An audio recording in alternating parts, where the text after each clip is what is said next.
in miscommunication, and that I think is important piece in how we basically run those sessions in order to know what to automate and also how to develop this automation aspect. And then the second, what I mentioned, is how how we work together. I think that one comes straightforward from the fact that in automation department, 90% of all hires, new hires in that particular department, people who are coming from internal source of a corporation.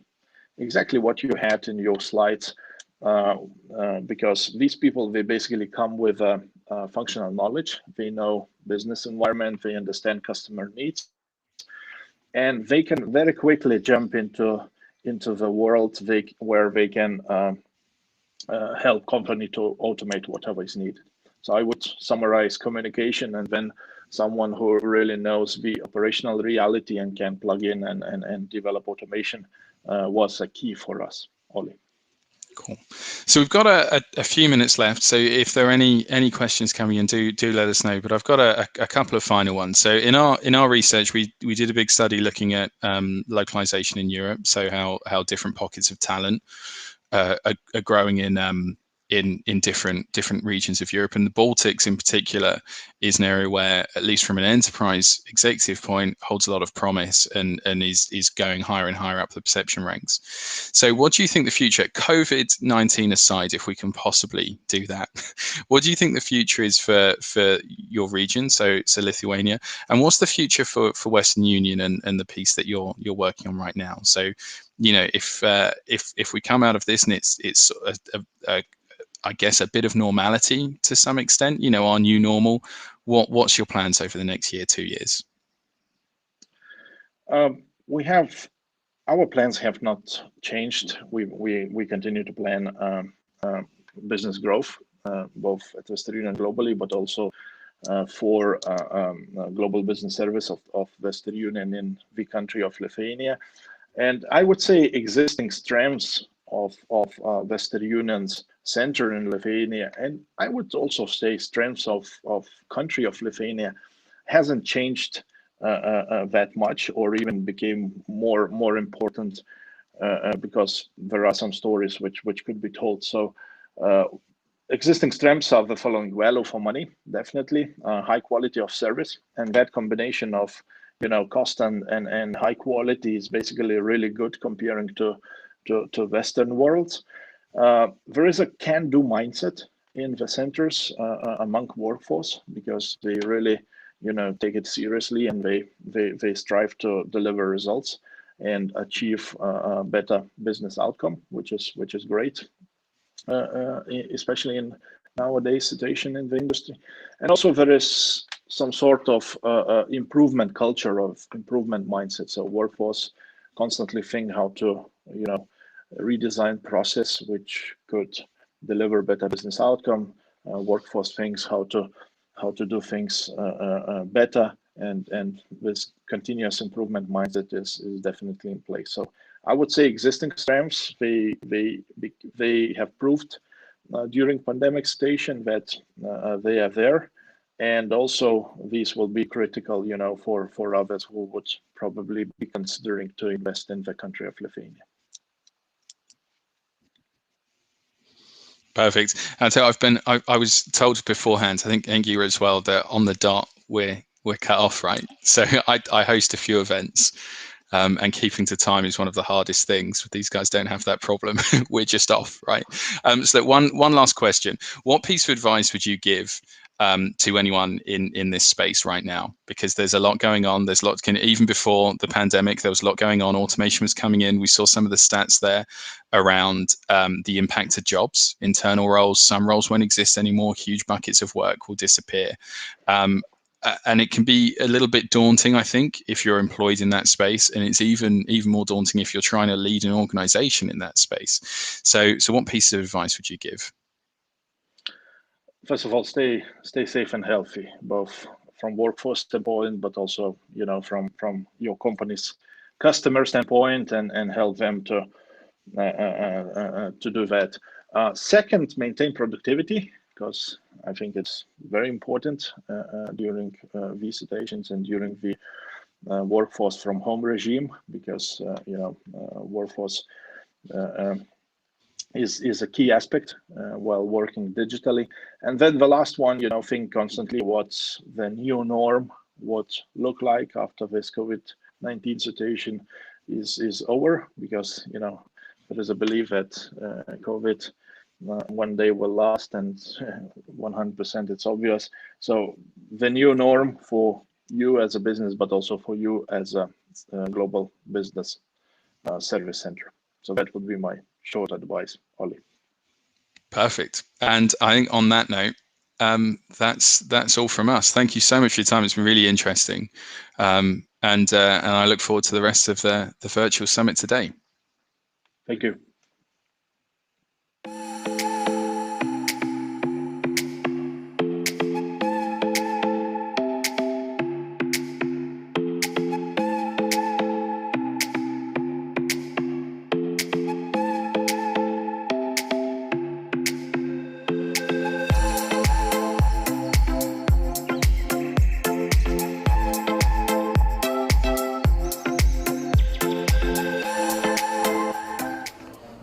Okay, we're back. We're now on for the next session. It's 11:45. We're on time. We're going to stay on time for the rest of the day.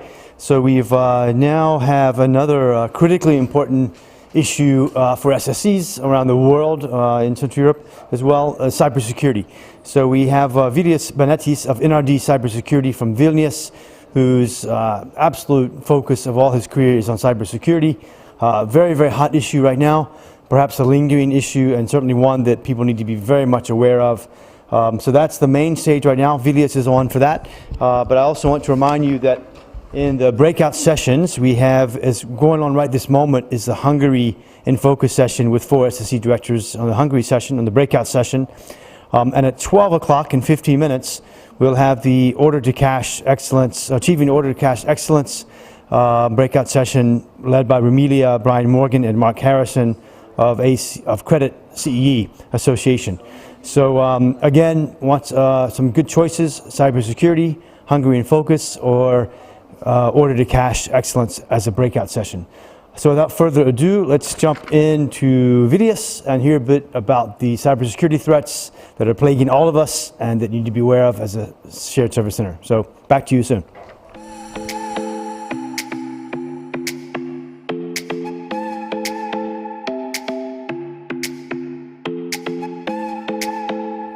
Hello, everyone. My name is Vilius Benetis. Greetings from sunny Vilnius, from Lithuania. As I understand, some of you are sitting here somewhere in the same country or city. So thank you very much for joining this session. With Tom, we're talking and considering what would be a valuable message, what we can convey and inspire you move forward in this changing environment, or moving forward when cybersecurity is on many tongues.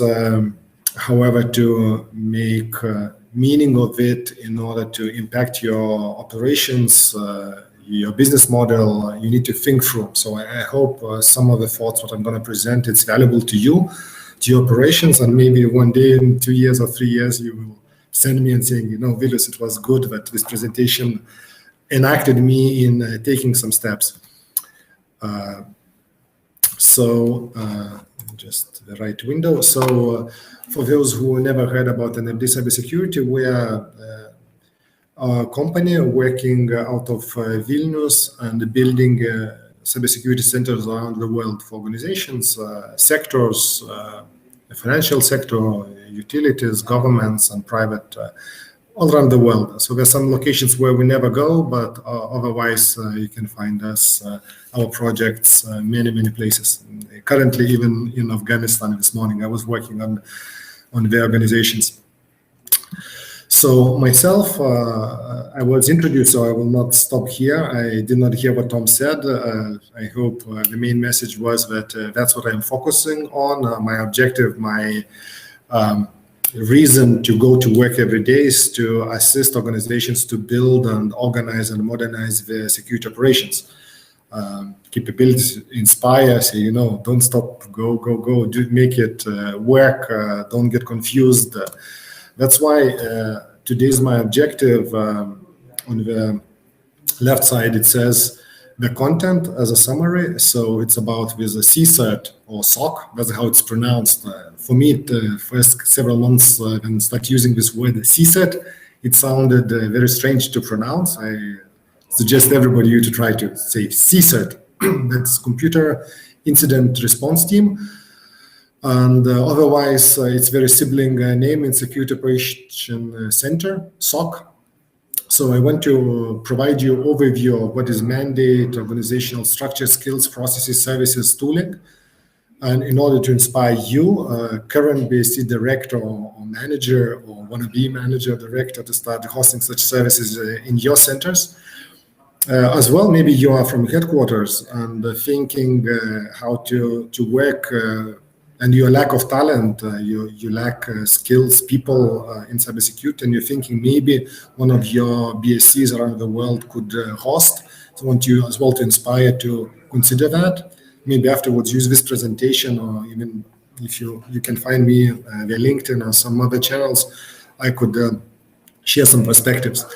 Now, regarding what my expectation from you to walk out of these 40 minutes, next 40 minutes, is to understand some gibberish, the abbreviations.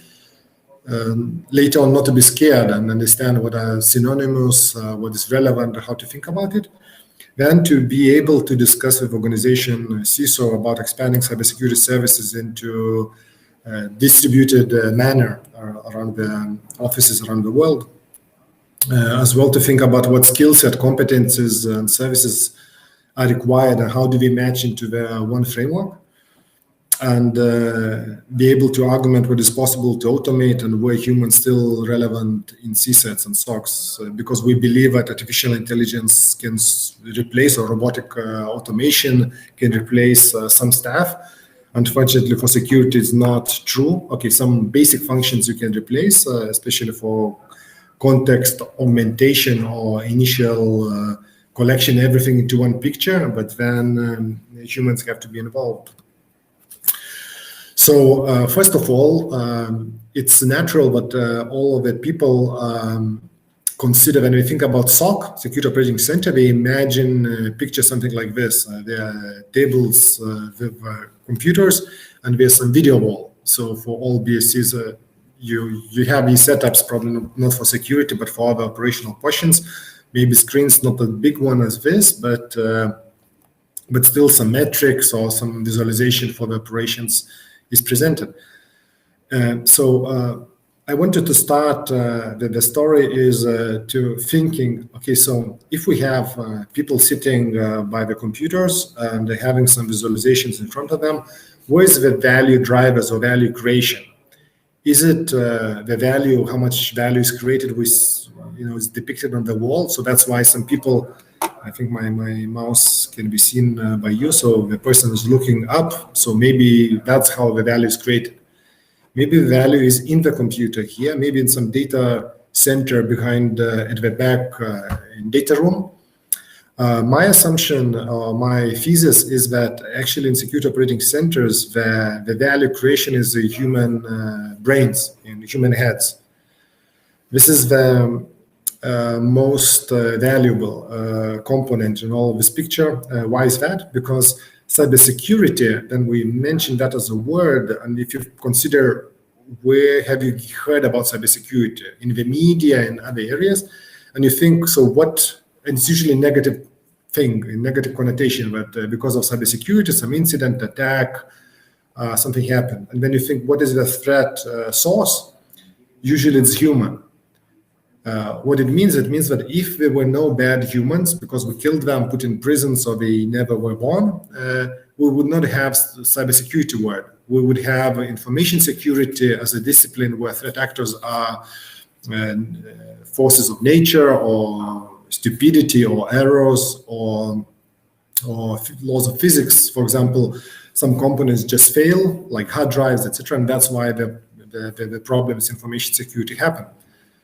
So, we mistype something and send the email somewhere where it shouldn't go. So because humans are the driving force for attacks, We know from the human nature that if a human wants to achieve something, you can put as many walls, video cameras, automated gates. Human innovation will find a way to go around. So, for example, it might be that you know how to pretend to be somebody else, how to enter the building and avoid detection. So that's why you need to put human brain against the bad people. That's why you will not see anytime only machines doing security operations. Maybe one day you will have machines being able to protect your organizations, but I don't wait for that day. Why is that? Because human brains, the attackers, will use that machine power and they will attack humans. And in that case, if machines can protect from humans, in that case, we can attack humans in similar bad way where humans will not be able to defend themselves. There's going to be machines against machines, and there's going to be like a horror movie about fights, computers against computers. I cannot predict that future. Maybe for my kids, it's going to be a real future. For what is up in front of us in the next 5 years, there's not going to be humans defending against, computers defending against the human threats. They could augment, they could be video cameras, can be detection algorithms, etc. But the decision, what is the attack, how to handle it, is going to be in human operations. Additionally, probably for your common knowledge, when you think, so where else humans work against humans, we exclude competition, because in competition, business competition, it's usually we don't go against competitors, we go for our clients. So it's not human against human. Human against human, it's in military operations as well as in police forces. So it's criminals against humans. And if you want to think more from disciplinary part, what tools can be used, or methodologies can be used, techniques can be used, please think about military and police forces when we want to ensure that there is no criminal activities, what preventions they can do, etc., etc. So similar principles easily apply in security. So moving forward about the terms. So easily in the organization, when you see security something, you can see such words as CSIRT, Computer Security Incident Response Team. You can see SOC, Security Operating Center, CERT, Computer Emergency Response Team, ISAC, Information Sharing Analysis Center, as well PSIRT, could be a Product Security Incident Response Team. So what are these organizations? What are these units? In reality, it's still IT security teams. So staff of the organization who are hired to work in IT security in a particular part of the organization. It can be distributed, and there are different teams. It can be IT security teams, can be technical teams, can be policy, can be auditors, can be all other capabilities what you think in your organization where they sit. And then eventually the need of making it more effective brings the change in organization, and then this IT security teams of big and small organizations, they organize themselves in some units, and then they put the name. So classically, Computer Emergency Response Team comes from Carnegie Mellon University, and it's trademarked. That's why it's not so much used anymore, because you need to put a request to Carnegie Mellon University. They trademarked it for it to be not abused for other purposes. They grant it for free, the permission, but less and less teams are actually calling themselves CERT, CERT. More and more teams are calling CSIRT, Cybersecurity Incident Response Team, or Computer Incident Response Team. PSIRTs are new kid in the block. For last several years, there are more and more of these. So if you are representing manufacturing company, means you issue products in digital space or physical device appliance with electricity, then your devices might be insecure, or somebody finds vulnerability in it. So usually the team who handles all the reports about that your technology is not secure and needs to be fixed, updated, then internal team, usually it calls Product Security Incident Response Team. So let's imagine Cisco or Philips or other organizations who manufacture something, usually there are several teams. One team like CERTs will be focused on protecting the networks, and for product security is going to be alternative team. It can be as well organized for effectiveness into one single team, just going to be responsibilities allocated to people. ISACs, Information Sharing and Analysis Center, usually we do not handle the incidents themselves, but we focus on gathering, analyzing, and providing relevant information on the threats related to the operations. And ISACs are primary candidate for being as well as joint operation centers where cybersecurity or information security topics are joined together with topics of fraud analysis. And here, for those who are not so much in cybersecurity, I want you to think about such way. If we think, and especially if you're familiar with the word and use in your daily life, fraud. So fraud is something what we don't want to happen in organization. Is a scenario of somebody misbehaving, misusing, abusing your infrastructure, your information, your products, your assets. And that fraud can be internal or external. Internal fraud is usually caused by your internal employees, and external fraud is somebody outside the organization.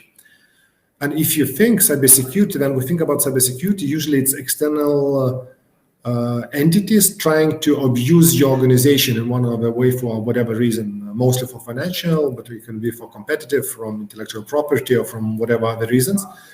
So actually cybersecurity, everything cybersecurity can call as external fraud. It falls under external fraud. External fraud can be a different way, but external fraud in cyberspace, probably it's all cybersecurity questions. So all your awareness raising campaigns and organization can be against external cybersecurity fraud. In that way, if you join then all fraud analysis into one operation center, it can be called either Fusion Center or the Joint Operation Center, or it can be in the Global SOC. It depends how the organization decides to call it. So now, what is about Security Operating Center? It's a partial model of this CSIRT, what I'm going to mention afterwards more. Apologies. And it's primarily focusing on internal monitoring, detection, and triage of events and incidents. So if you ever hear SOC, so you should find at the SOC environment there is some probably data center what we're monitoring or networks what we're monitoring. So it's monitoring. While CERT, it might be that we don't have any operations. Means any networks, any data centers. How that is possible? That means that CERTs might have a call by phone, or maybe they observe something from public networks, internet space, as ISACs, information sharing centers. We collect data from somewhere and then process, analyze incidents, and take action without even having their own network. So, for example, national CERTs, or currently all our countries probably have either national CERT, either national cybersecurity center. And usually these national CERTs, we don't operate the networks.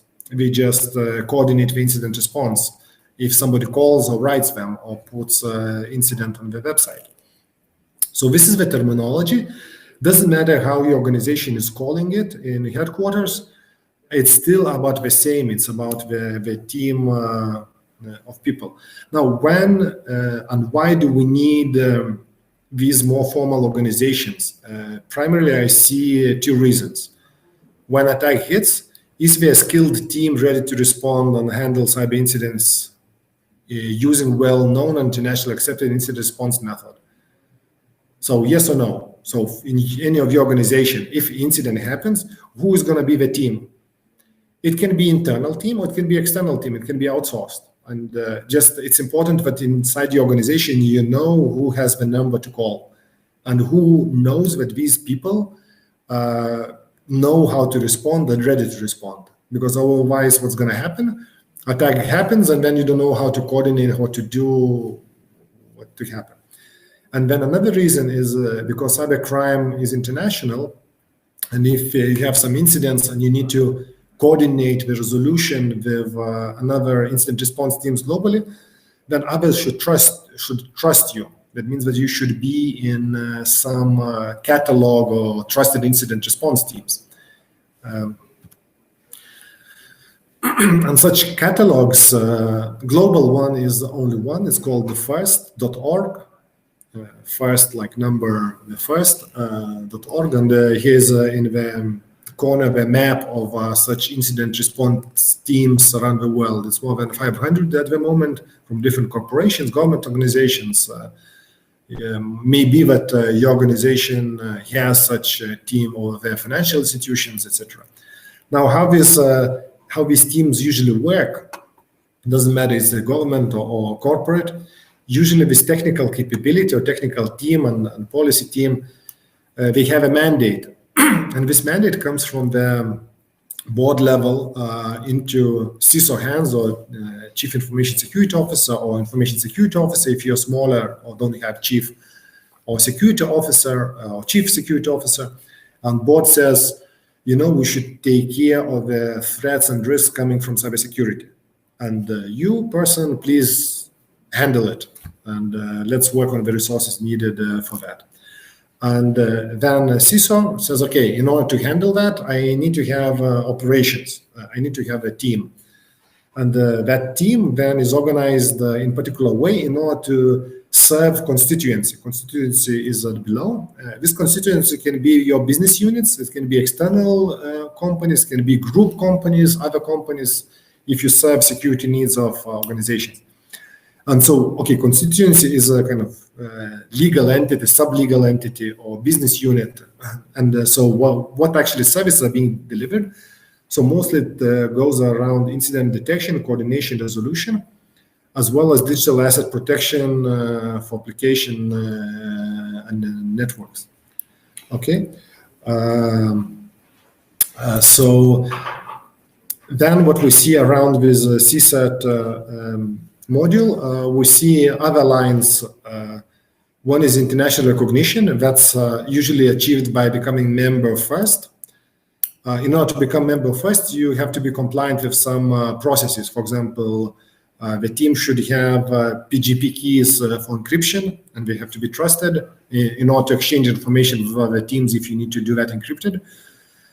Probably as well, you have some interrelation with national CERT, and as well, for example, in UK, there's a good example of financial organizations that they partner very well, very closely with police.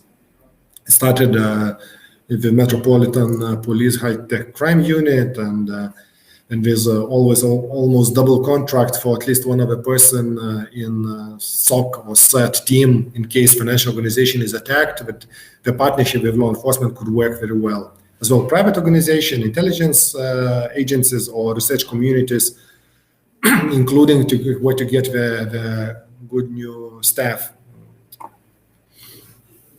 Now, so this is the model. So when we talk about CERT, or SOC or GSOC, etc., it's probably following a similar structure. But we are a team of people who serve their constituency in the particular services what we defined. So what is important when we think about this model, but of course the SOC operations start probably with the headquarter thinking. And then we need to consider 5 areas. We need to consider people, governance model, so who is owning, who providing resources, etc., etc. What is the mandate? What processes are being run? What services are being delivered? What technology is automating that? So naturally, doesn't matter where the office is sitting. Is it in the BSC or is it the headquarters? The governance, processes, services, technology should be aligned very well. Probably what's going to be locally, it's extra people, because of the local talent, because it's easier to acquire, or maybe they are strong universities, or maybe another organizations delivering such services, and like managed security service providers, and then there's a pool of people from whom you can rehire those who want to improve the operation, or we want to change the organization because of a culture or overwork, etc. So people is one of the key driver why BSCs could attract such operations in the area. Now, what is important to understand from BSC perspective, that in headquarters, probably these organizations are maturing.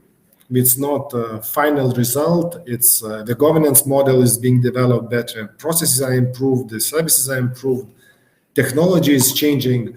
So it might be that internally, suddenly you'll start to be providing, let's say, starting building a particular service in your organization and delivering it globally, and then expanding the knowledge and competence in that. So what I was mentioning about this business, people, process, technology, services, so there's a good model for you to follow through and thinking. So let's say that, okay, it could be good to consider to augment with your operations some global SOC or GSOC or another organization, whatever it's called.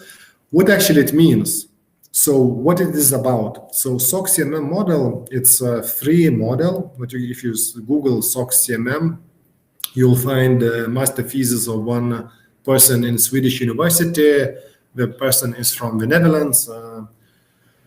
So he published the thesis, and afterwards there's an Excel, big file Excel, which automates questioning all the questions related to that. So you can download this Excel and look at all of the model. I wanted to present it here just to explain that when we talk about business, we touch on business drivers, why such SOC exists, what security people are doing, what is the charter or mandate, as we call. Recently update is about privacy, especially we are in Europe, so GDPR questions and other privacy questions, regulations are there for sure, how we handle the data. The customers, so who are their customers or constituency?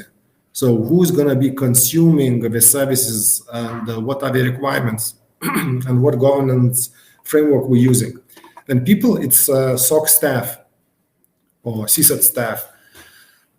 So people themselves, the knowledge management, the people management, training and education, how we skill up, what is hierarchy, roles, how we divide, subdivide, work on that. And what these people do and how they organize its processes. So for SOC management, for operation facilities, use case management, what actually we detect, what we work, how we transition into incident response, etc., and the reporting structures.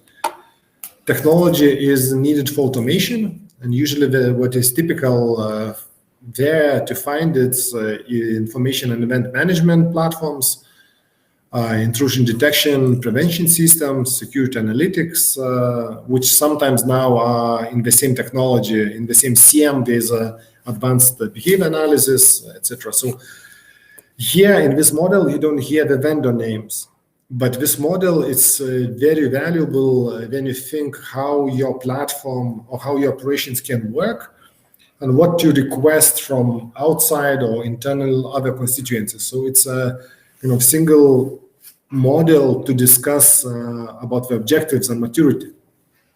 And then the services, so for SOC services, they are identified here, as you see, 7 services.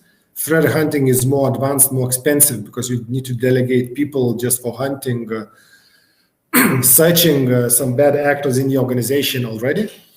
Log management is heavy technologically to collect logs and ensure that we are collected. So these are usually can be placed aside. But what is typical, so security monitoring, so looking at event and triaging the incidents and seeing is it normal or not. What we see, maybe it's a misconfiguration, maybe there's a problem, etc.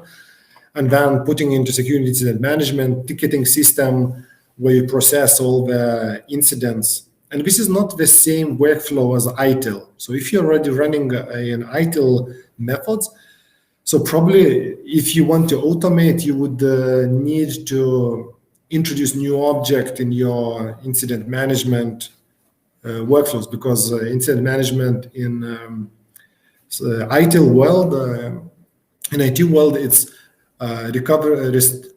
resuming or fixing the failure in the service delivered in IT services. Here it's different. It's as a service itself, it's incident management. If we have some policy breach or security procedure breach or some attack happening, we record as an incident. So on the closing of incident, it's different triggering. When we think that we need to stop fixing incident or it's sufficient analysis, then we close incident. So it's different from IT. And the name looks similar. It seems that we can automate similar way, but it requires some thinking and adapting. So for those who of you are using ServiceNow, in Europe it's not so popular, but in the world it's half of the organizations use ServiceNow. So they have separate module for the security operations automation. It's not cheap automation of the incident management process, but they have extra module. Threat intelligence is understanding what are threats and how we handle it and data feeds. And here usually the threat intelligence is being used for either optimizing the detection, optimizing of incident response, or optimizing the risk management. So understanding what are threats and how we should position as a CISO our work. And vulnerability management works jointly with threat intelligence, so detecting and scanning what are our vulnerabilities. You know, as then we land with a plane, or before taking off a plane, you can see that there are engineers working around the plane and checking according to the checklist, are all parts okay, is it all good, and only then signing off for the plane to fly again. So these vulnerability assessments constantly are needed for infrastructure, as well as observing what new vulnerabilities are discovered globally, maybe because of some data leakage or other things.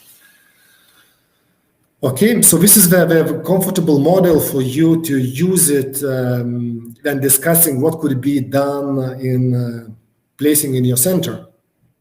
Is it only about people for existing processes, which services, and then sketching how you can contribute? Or you can take this model and discuss with your IT staff currently in your center and saying maybe some of your staff already could go and do some topics. For example, if somebody is handling firewalls, maybe we can do a DPS service and a log analysis of these firewalls, and in such a way start augmenting something extra. Or maybe you already do fraud analysis, and I know at least from some centers, maybe some of you are listening from these organizations where it was fraud analysis in financial organization, and then they augmented with this external fraud, as I said, cybersecurity indicators, and they're expanding that capability. So this model is usually for the confusion and planning what to do. Now, from our world, what we see that these SOCs and CERTs can be of different size, and it can be from 2 to 5 people as a mini small one. It can be 15, 45 and more people. For big organizations, having different governance, people-focused processes, measurement. So this table, what we use, we draw for our clients to discuss that, saying, in order to build these operations from ground zero, it might require different resources, because here full scale it can be million plus. At the beginning, to formalize your IT systems into process can be 50,000 euros to run assessments, formalize everything, and it works. What is important is the last line, that for you, that for it to happen or to build, it requires a change in organization, and change in organization takes time. So it's usually, you cannot just start having these organizations instantly, and might be that in headquarters right now, it's in the process, and you would be joining not at the end of establishment, but maybe in the middle of establishment. And then you can support in any of these activities with your local skills or local knowledge of a center. Please think of that, because I know that in some financial organizations, these centers were established and then they died off. And I see in financial organizations, especially British ones, that it balances at first. Maybe we outsource, maybe insource, outsource, insource. You know the story. So here it might be that it's in the regular change, and you could just, by having attention or showing attention and offering, saying that maybe let's discuss, maybe we can work on something with cybersecurity here, because locally we have people or we have eagerness. You can bring a different success factor. So the model what I was showing, SOC CMM level 3, so this is the objective of this, the maturity level. On smaller ones, we focus on maybe SIM3 model or other models. So there's particular knowledge in the field. Don't be afraid of it. It's not super complicated. It just by proper planning, proper fitting the mandate into proper places, and it works very easily and nice. Now, for this FICE.org, there is a model of services. It's very fresh. This 2.1 framework, I'm one of the authors of this. Currently, we are building the role models and skills frameworks based from NIST and from other things, how to organize such organizations work together with Carnegie Mellon University, together with other people from ENISA and others. It's just volunteer work. On Monday evenings, we just join on virtual call for last half a year, and we just develop, discuss, share the assignments and work on it in order for the community, as you and others, have better clear vision where it goes. So SOCs usually go incident security, event management, then incident response is on the top, information security incident management, then vulnerability management, situational awareness, that's where threat intelligence and other capabilities and knowledge transfer is how we build the capability around. Okay, so we have 10 minutes left. So this is my probably main slide of where I was going towards. So how do I see as spending all my effort in building such teams and inspiring others to build such teams or modernize their IT security teams into their more appropriate framework structures, and saying it's not difficult, just please step in, walk through. If needed, we're always happy just to show direction. If you need something more, we can spend our time on this for you to work well. But the ideas where you could start positioning yourself, if motherland is in US or in Asia, then being in Europe, you maybe could support 1 or 2 shifts of security operations. Could be an option, because normal day hours, the day shift can be working well in that. Or you can take specialization in monitoring, incident response, threat intelligence, or other activities.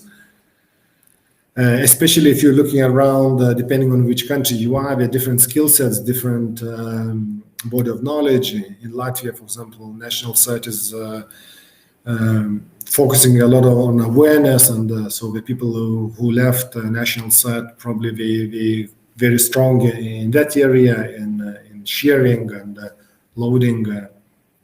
Lithuania is another way. Poland is very strong in national CERT. In particular activities, other ones, and they had a transformation several years ago into more formal organization. So you can work as a talent pool, and could start from experimenting. Maybe you can find these people, and then if you get a key person who wants to grow and you provide the proper place, they can hold a corner to your organization. So that's it. So as I mentioned, my objective is for your organization as a shared service center, but as well as a whole organization, to have strong cybersecurity organization. And I believe BSCs, they can play a crucial role, not as outsourced, but rather as an internal team. Because you can outsource only if you have strong understanding internally. If you understand what kind of contract you want and why in particular way. That's why you have to have a strong competence on what is needed. and then you can outsource to whoever suppliers can be for particular smaller scope. So maybe somebody has questions, which we can take, I believe, 2-3 questions. It's possible. We still have 7 minutes. For hundreds of you, maybe there's something, at least you can put a note if you liked it or was it relevant. As I started my presentation, it was just a discussion with Tom, how we can inspire you to be better in your operations, in your work. And this was the idea, there's not much of a discussions on this topic. So assistants don't show any questions. So I hope at least it was relevant. Please contact and I would be happy to help or clarify some points. The presentations, to my understanding, they're going to be shared afterwards. Maybe you screenshotted something relevant parts. So if you need something more, just ask me. I'll be happy to share this presentation. I want your teams to grow and prosper here.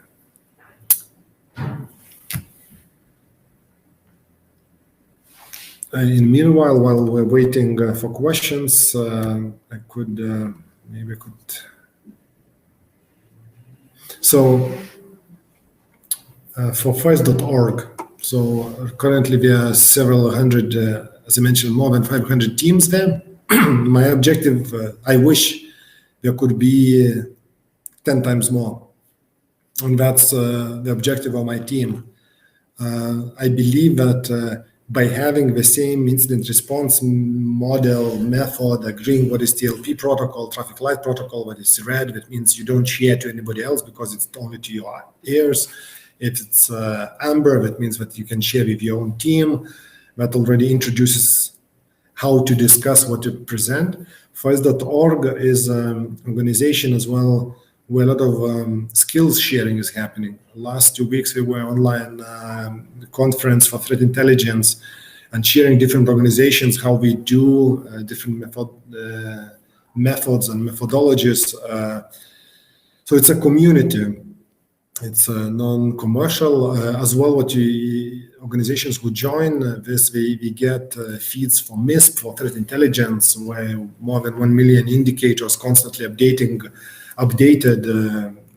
what you can use for your own operations. In order to become, there's a small fee for membership.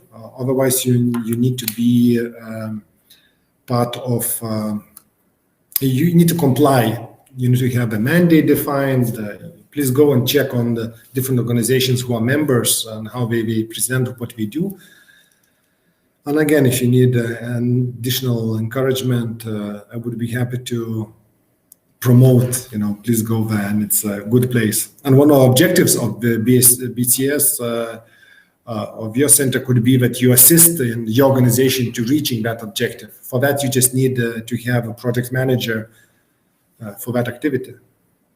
And it's not expensive to start being there and then involved in working. Okay, so no questions. That means probably not something what is so very relevant today or in particular, or maybe my message was just very clear. So thank you again for the opportunity to present you.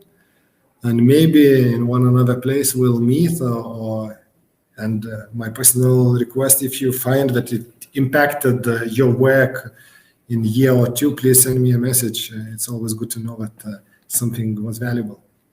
So thank you and bye. Great. So we're on 12:30 on schedule. We're going to take a bit of a break now for, a little bit of lunch break, I suppose, at least for me. But we're also going to have networking sessions and visit the booths session as well. We have quite cool. The live booth is with location perspectives will be live in a few minutes. Make sure to take a look at that. We now also, we're back at 1:15. So at 1:15, we've got a loaded up afternoon of really good content, starting off with a panel about how existing BSCs are finding new opportunities for expansion, new services, etc. With Templeton Franklin on that panel, Zurich Insurance, and NASDAQ. So should be a great panel. I'll be moderating that particular panel. We then have a follow-on by Elias from Location Perspectives with HL Tech, Hapag-Lloyd, and Coca-Cola. So really strong afternoon there. And the breakout session is Czech Republic, their particular focus with their SSCs, 4 SSCs in their session. So take a break, do the networking, go to the booths, and we'll be back here at 1:15 for a strong afternoon. Talk to you soon.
So we're back. Hope you had a nice lunch. Hope you had a little bit of the networking and visited some of the booths. We're back on for the afternoon session here for the CE Business Services Summit. First time we've done this virtual summit, 100% online.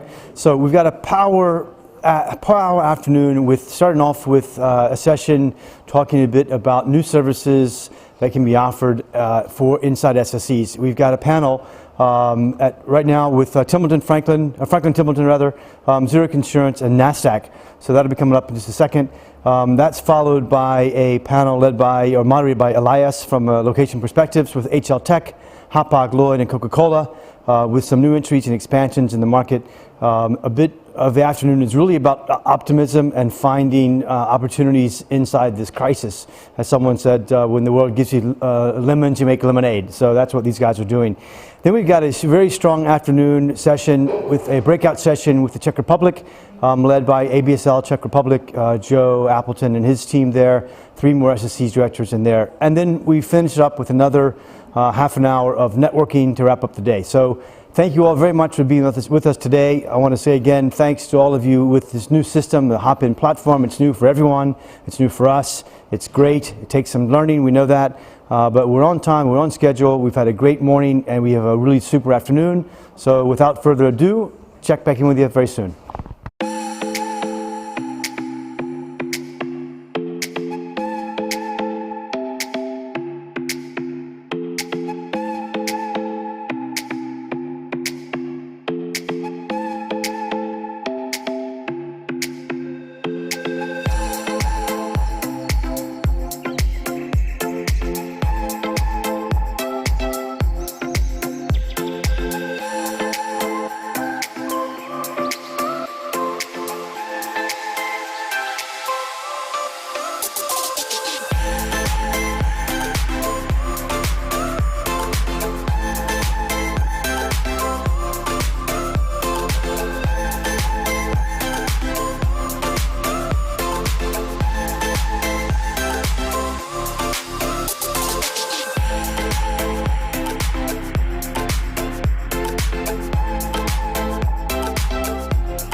Okay, great. So we're on to the first afternoon session on the main stage. My name is Tom Barnhart, organizing the event, as we know already.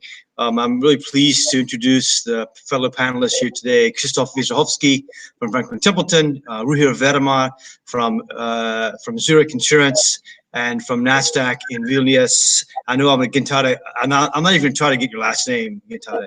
So before we start, I'd just like for each of you to give us a bit more intro of each of your companies and tell us what services you're currently performing in your centers. And as well, since this subject is about finding new opportunities and new services inside, tell us a bit about how you all are reacting to this in terms of rolling out new services or providing more value for your HQ, and a little bit of the silver lining in the crisis. But let's, ladies first, Gintare, and since I abused your last name, please give us a full proper pronunciation.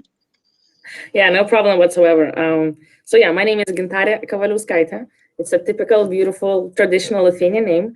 And I am joining you guys from NASDAQ in Vilnius. I've been with NASDAQ for over a year now, and I'm running global accounting for NASDAQ. We operate in over 40 countries worldwide, and I'm currently accountable for so-called the back office, so PAR, fixed asset, as well as financial controlling. Prior to my NASDAQ experience, I've been at Microsoft for a number of years, actually working at the headquarters. So I have a bit of insight on how, headquarters think, so to speak, and I do feel that adds value right now in my current role. And as to, as you say, as to the perspective of where we're looking in terms of growth and new services to be provided, I think the answer is twofold, and I'm sure over this next 45 minutes we'll get into more detail. But on high level, it's about enabling your people and upskilling them. It's delivering through technologies and through advancements and innovations. And last but not least, just really having the right sync with the business. So again, to defer back to your question about how headquarters operate, right? I think the times where we're the back office and we're just keying in numbers and doing copy paste, that's way behind us. And I think we're now in a new reality where that silver lining between headquarters is important, and somebody offshore is not is way behind us. I mean, we don't have the pleasure anymore to behave like separate teams or separate units. So I feel it's all about collaboration and one big corporate goals. Okay, let's jump around a little bit and continue with introductions. First, Mr. Verma. We met, I think, in Prague maybe a year ago or so, perhaps longer, at one of the SSON events. But tell us a bit about you. I assume you're in Zurich right now, but give us a bit of background about Zurich. Yes. With operations, by the way, in Krakow. You have a big operation in Krakow, Sure. as I understand. Yeah, thanks, Tom. Yes, we met in Prague. I'm with Zurich Insurance Company Limited, been here for 9 years now. Overall, about 20 years of working in shared services, outsourcing, offshoring, all sides of it, from vendor side to being on the client side for many years now. Right? So I worked for Accenture, I worked for Thomson Reuters, Avanade, there are many other companies I won't name yet. So in my role, Tom, in the context of this particular session, I did set up the finance shared service center for Zurich Insurance in Krakow, up to 200 people doing financial accounting and reporting, planning and performance management, those sort of things. At the moment, I am in a slightly different role. I'm looking after the investment management part of Zurich Insurance. We have 6 COEs, all in the 3 continents, and I look after all the processes that are in investment accounting, investment operations, settlements, things like that. Coming to what we see as silver lining, I'll be brief. In single sentence, it's digital acceleration that we see as a silver lining. We were always part of the digital movement, but with the COVID and the things that it forced us to do, which is you have to work without an office, you have to work without a paper, you have to work without key person dependencies. That meant we had to go into a digital acceleration program. And for that, the BSCs are actually much better placed to be the center of that digital acceleration. We will discuss in more details what it means. But in terms of new services, I would point to 2 things. One is automation. So we are superbly accelerating the digital automation, and not just doing it for our function, but we are offering it as a new service also to the headquarters in other countries. The second aspect is data analytics. We were always thinking to go more and more towards self-servicing, but with now the coronavirus and the lockdowns, self-servicing has become much more to the front. Right? So those are 2 things we are focusing on as a silver lining. Okay, just off, let's have you just give us an intro a bit on Franklin Templeton and what you guys are doing in Poznan. So Krzysztof Wierzchowski, I run, I would say, 2 jobs. One of is being a site head for the local Poznań office that have 1,100 employees currently, and also I'm responsible for global trade services function, which support our investment management operations and trading desks around the globe. The way we operate within Franklin Templeton services, we are integral part of the organization, and we provide services to our internal as well as external partners globally, with very strong European footprint.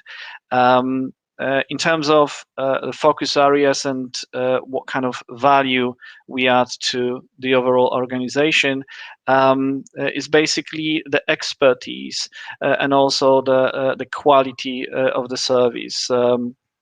as it was mentioned, focus on digital transformation is one of the ways of delivering what matters to our clients, but also making sure that we are able to enhance the workflows, enhance the processes for which we take the full ownership and feel fully responsible, and delivering in the way that is really expected, and sometimes also being able to exceed those expectations. So that's mainly the goal of our center, that comprise the functions across different departments, from financial and accounting centers through the marketing and the research group. So the entire activity of the organization.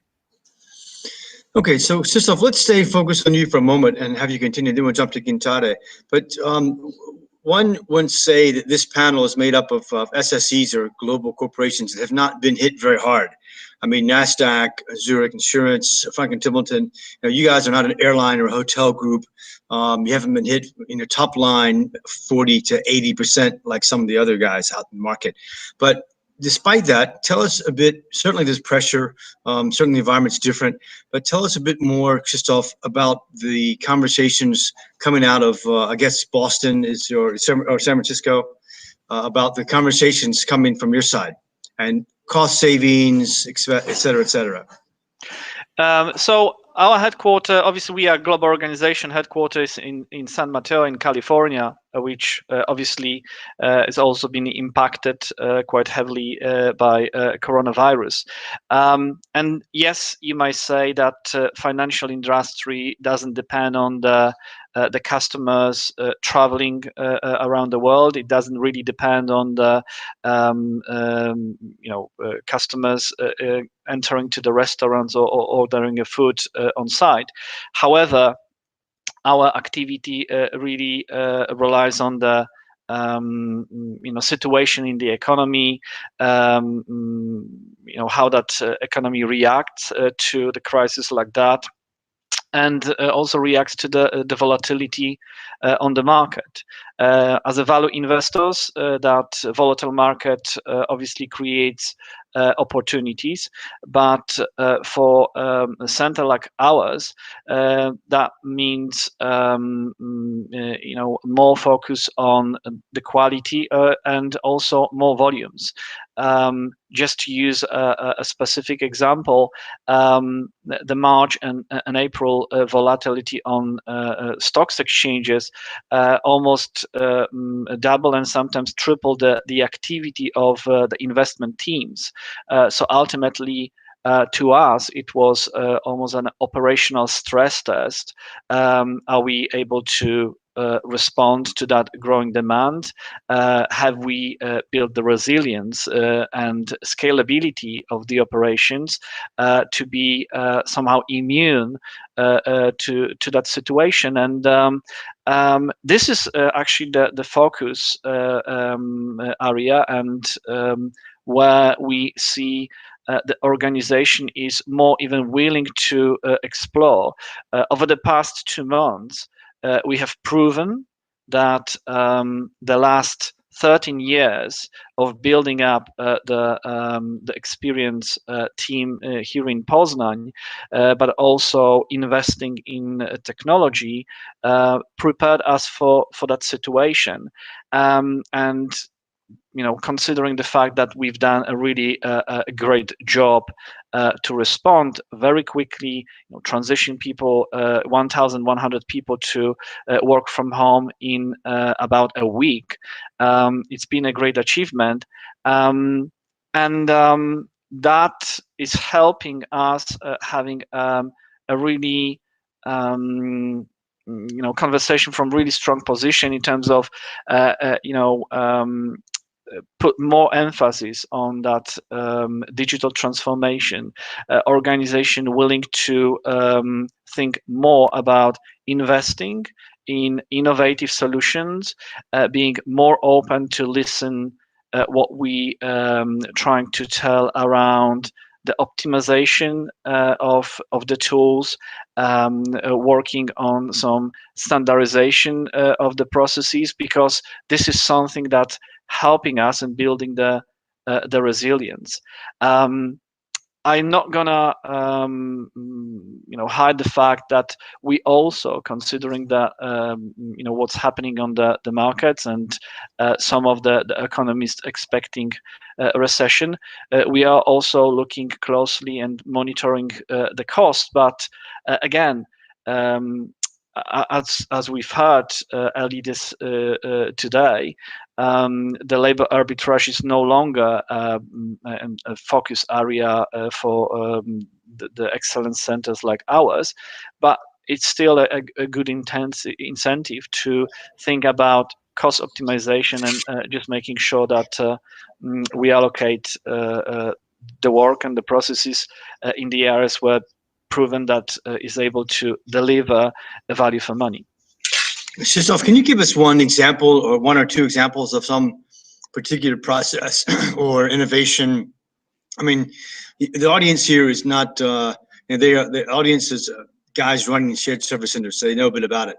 So give us a couple of examples of something you've done in a process that might be considered innovative or different, that highlights some of the broad strokes you're talking about. Mm-hmm. I think every one of us, especially in financial industry, know that in certain areas there was a reluctance of removing wet ink signatures and removing some instructions being delivered by fax, and that was something that we've been trying to remove from the workflows and the systems for quite some time, for various reasons, sometimes regulatory, sometimes I would call it the reluctance to change or the habits of having that paper in the system. Actually, the COVID situation, and that enforcement of getting work done from home enable us to introduce a number of tools, a number of solutions that actually removed the paper. Certain online solutions that enable us to sign the documents, provide an approval, and also speed up some of the usage of the online portals where we can assign the instructions, where we can instruct the custodian banks when it comes to some payments. This is the area where we actually accelerated because of the coronavirus, and that enable us to build that strong case to remove the paper. Obviously, even the pandemic is over, we'll be able to come back to the office. We're never going to go back to the time when we use the papers, when we fax instructions. So this is just very vivid example when we're able to actually use that opportunity window. All right, thanks. And Gintara, can you tell us a bit more insight into NASDAQ as well? And also, I'm curious to also if you address sort of the return to work and how that's going to work and the impact on offices and that type of expenses.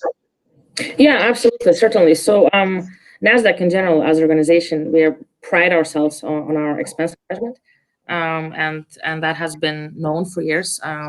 As an example, in the last 20 years or so that we are listed, we have never missed our expense estimate.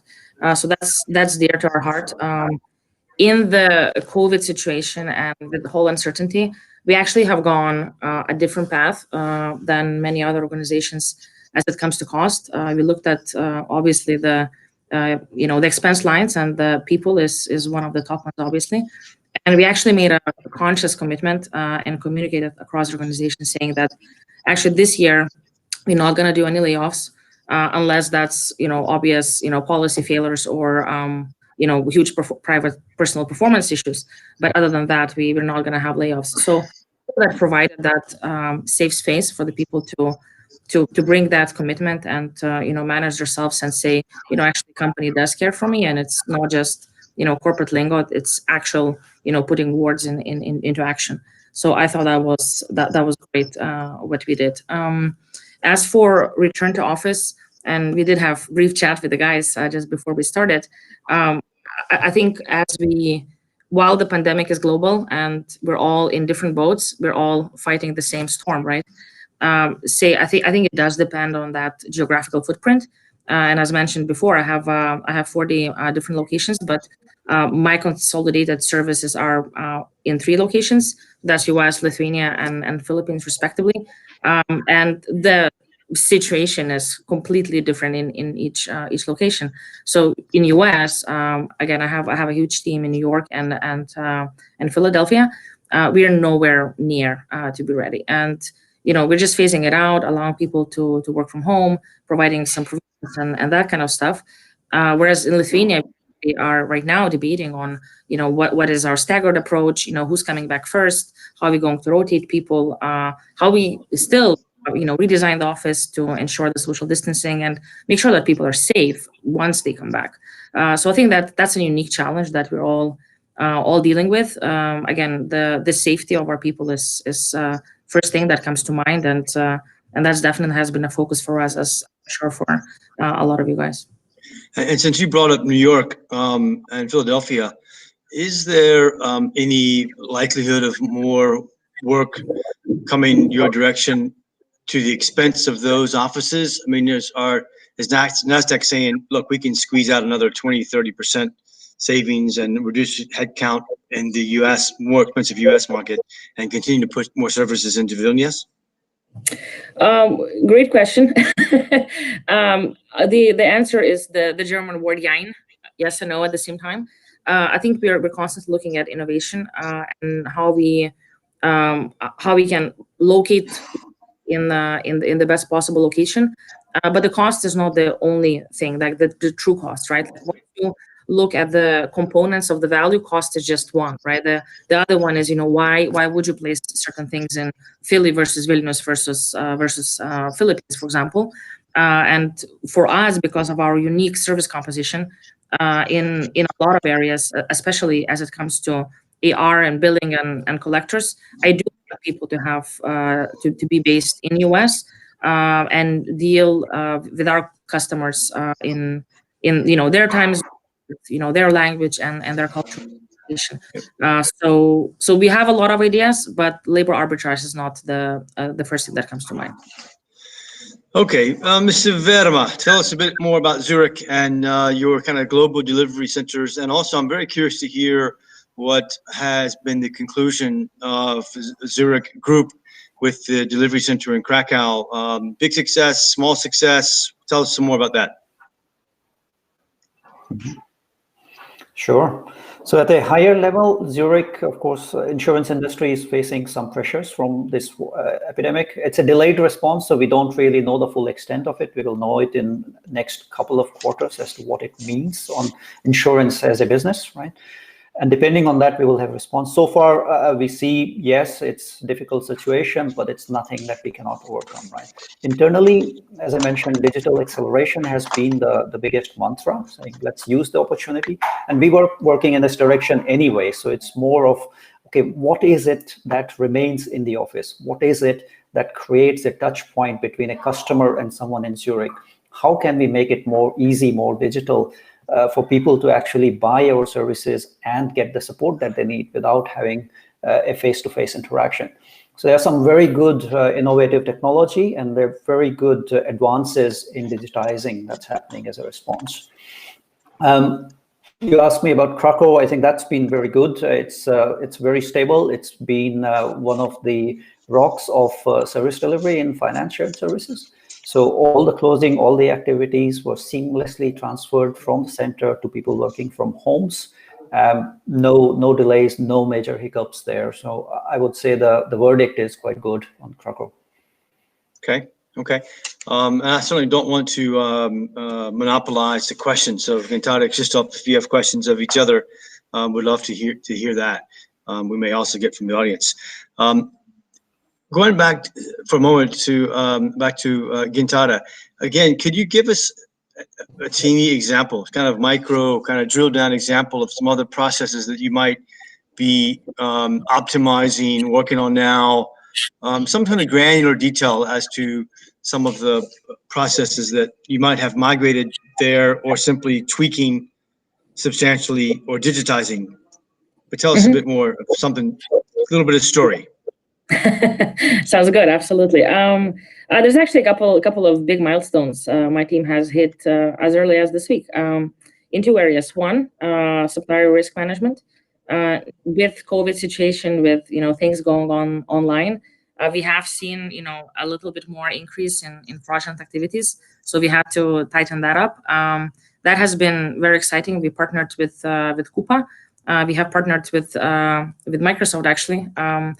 To help us to build out certain artificial intelligence tools.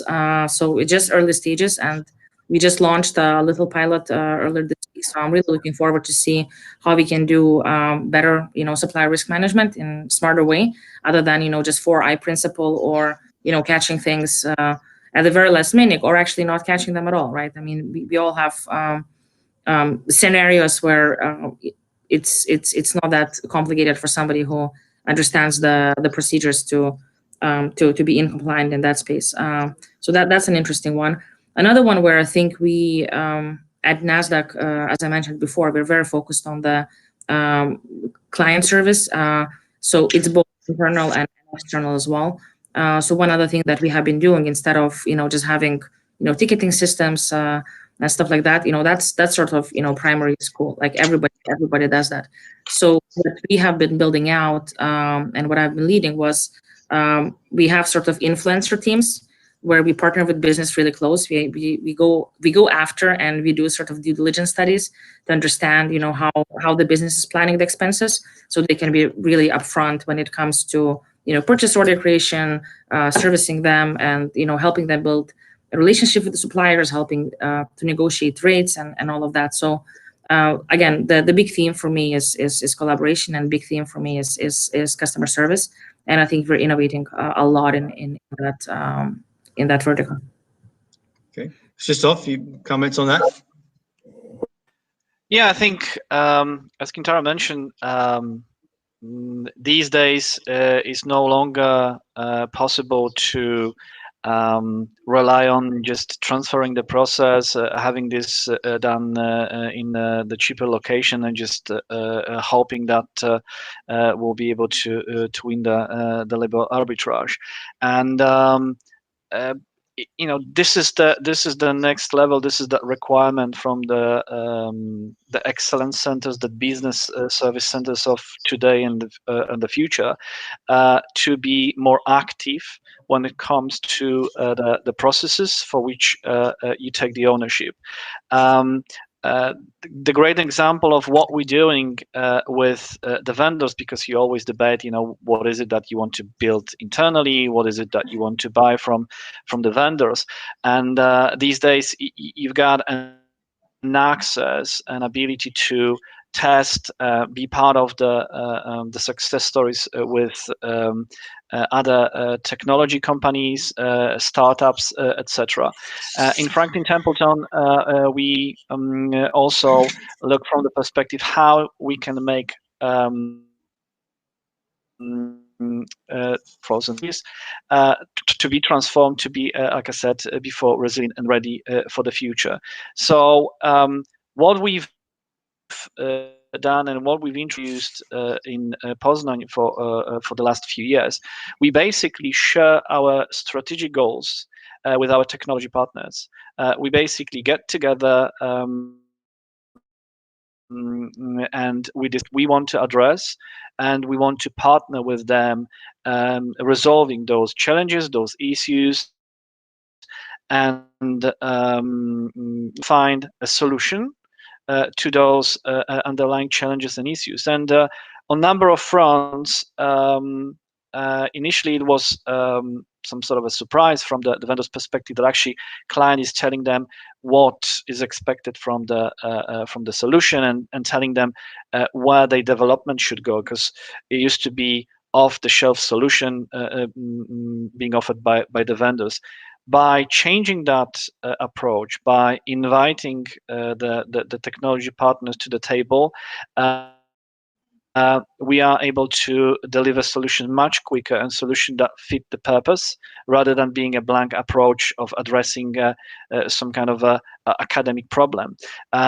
One example that we managed to achieve recently, we've been trying to find the automated workflow for the currency option confirmation, working with one of the vendors, inviting that vendor to the table and explaining what we're trying to do, and enable us to introduce a really automate the entire process, which in the past had to be manually sort of addressed. We had the paper, I mean, sent via email through the PDF format. Now it's a system to system.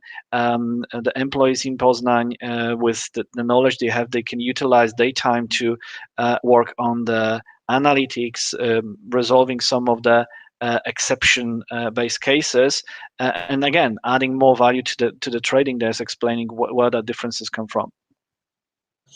Krzysztof, I want to ask you also about your recent the recent deal that you made to buy Legg Mason in the U.S. I guess back in January. Certainly, one of the cases would have been made from someone put that deal together, some cost savings, some synergies there. What have you felt in Poznań from that particular deal?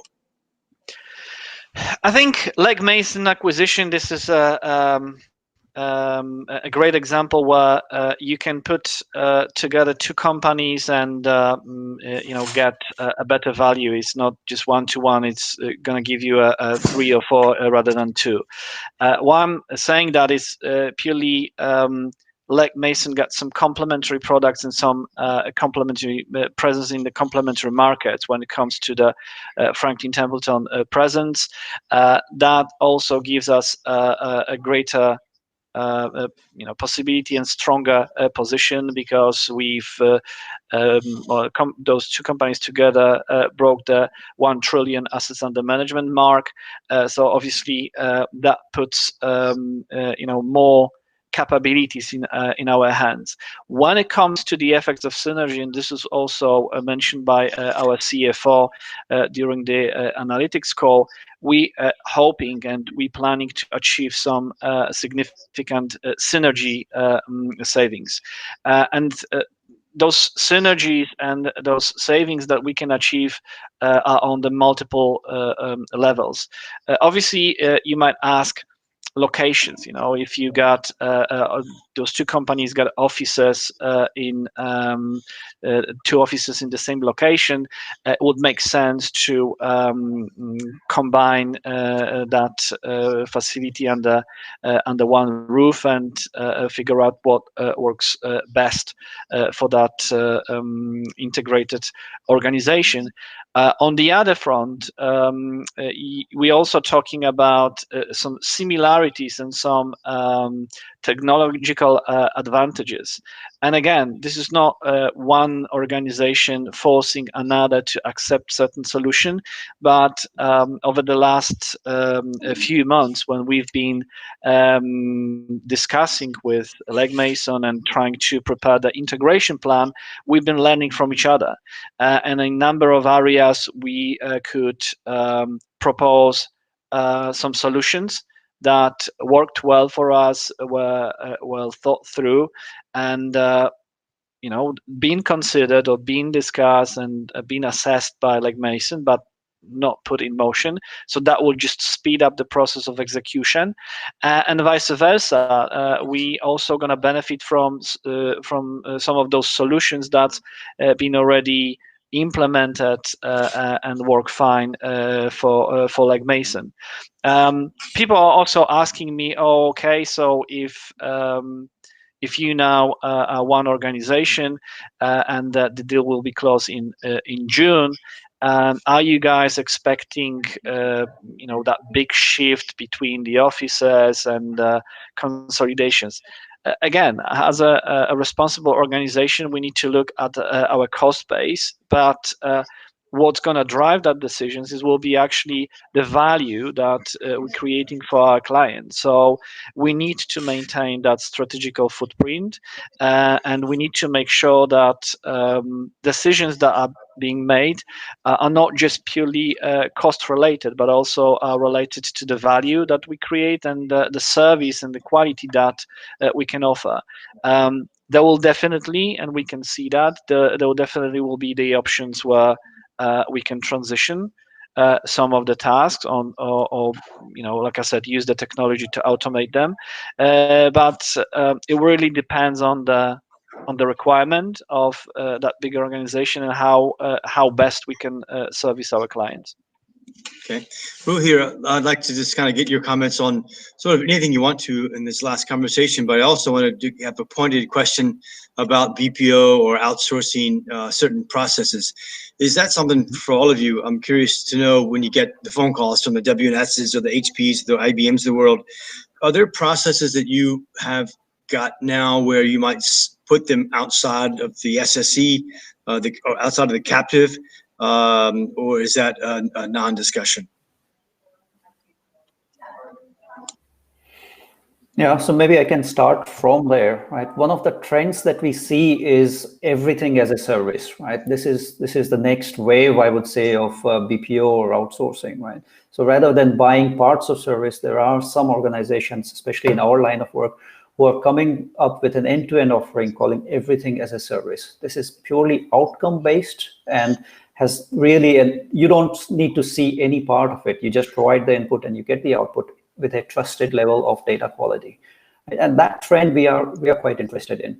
So recently we have done one, I won't call it outsourcing, one as a service deal, data as a service deal, about a year ago, and where we asked a provider to take all the input data from markets, so Bloomberg, Reuters, IDC, etc., process it, run it through a number of rules, remove the manual inaccuracies, and bring it back to us, provide us a golden copy of the end-to-end.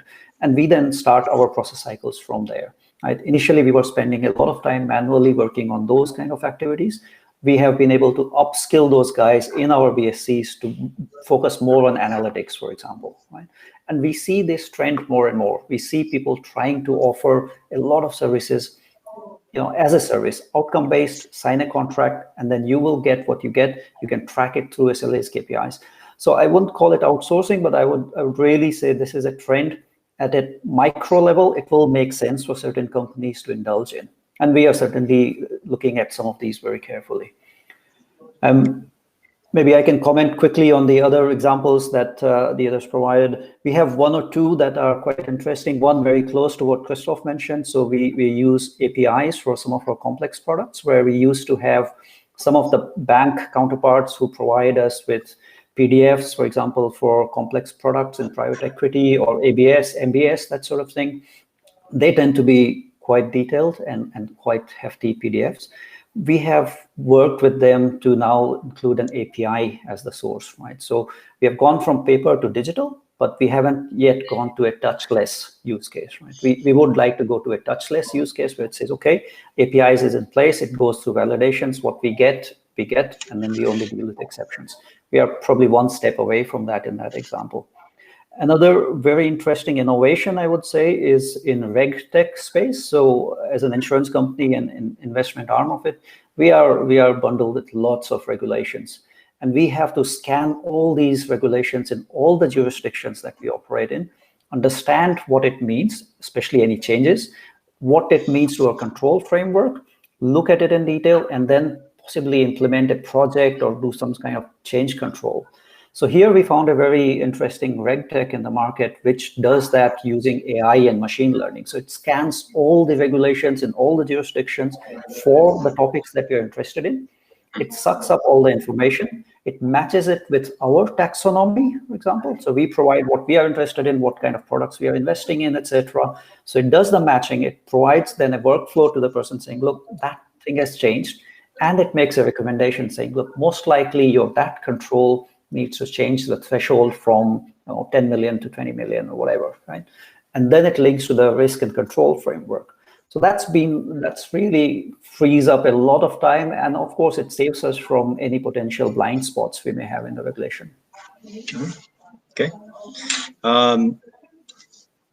Again, if you guys have particular points or questions, we've got about 5 minutes left, but I wanted to just bring up the issue of cybersecurity.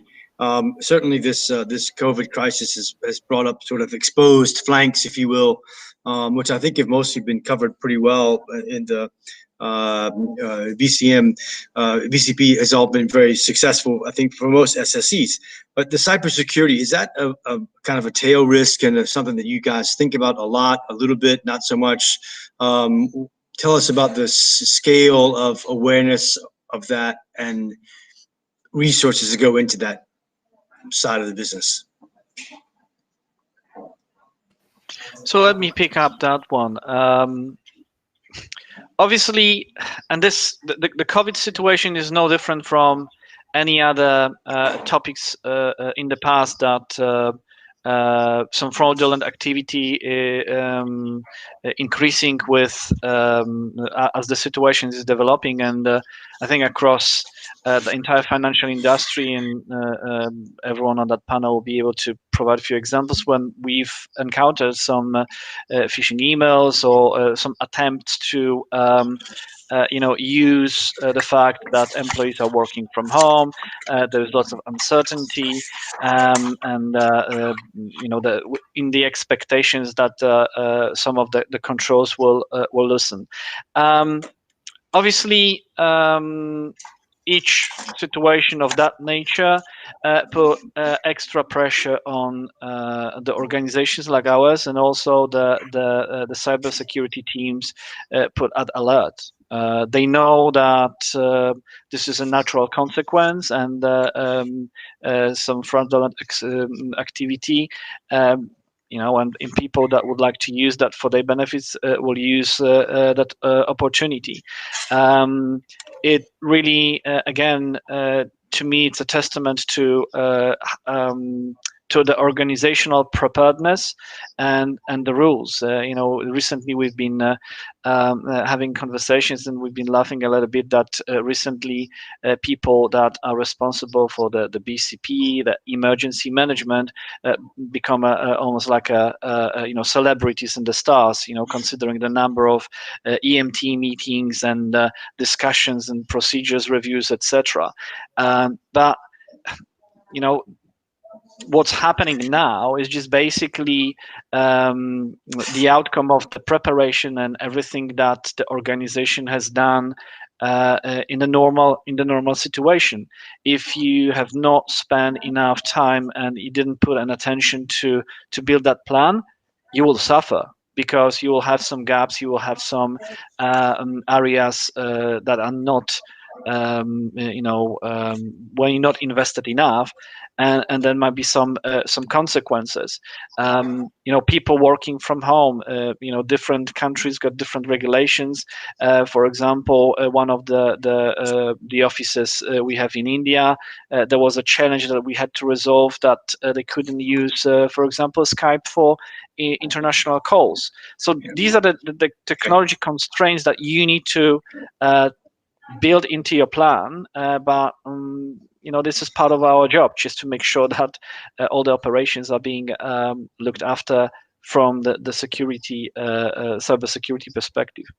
All right, so the organizers are telling me we've got 2 minutes left, so I'll just try to wrap it up with one quick question. Give us one big, bold prediction about your industry in the next 1 to 3, 4 years. I'll start with Gintare. Something dramatic, bold. What's the future hold in the next 1 to 3, 4 years for the SSE sector in Central Europe?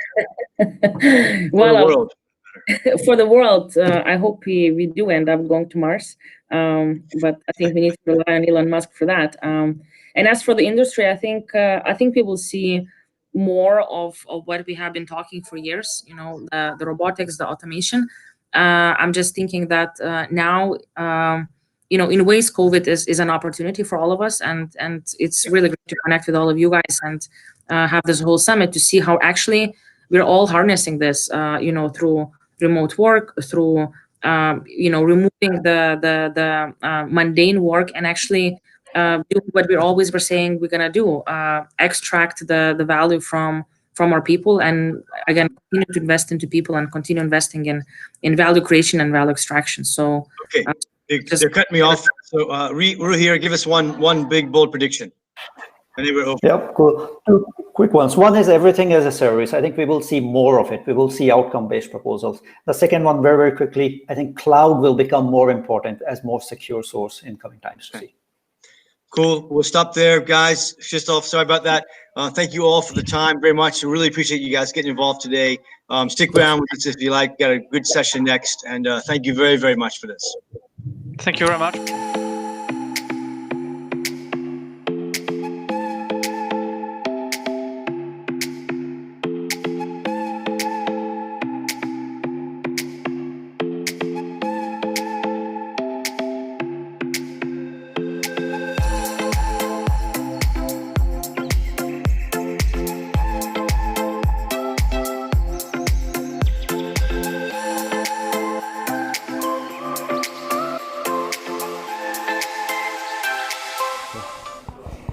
Okay, great. Hey, we're back again on the main stage. I think this will be the last time you see me on the main stage today, maybe perhaps one more time. But we are into our last two sessions. You may be already in the Czech Republic session right now. That's one of the side sessions going on. If you're not there, you're on the main stage. And on the main stage, we have our last session, which is led by Elias van Havarden, who is from Location Perspectives.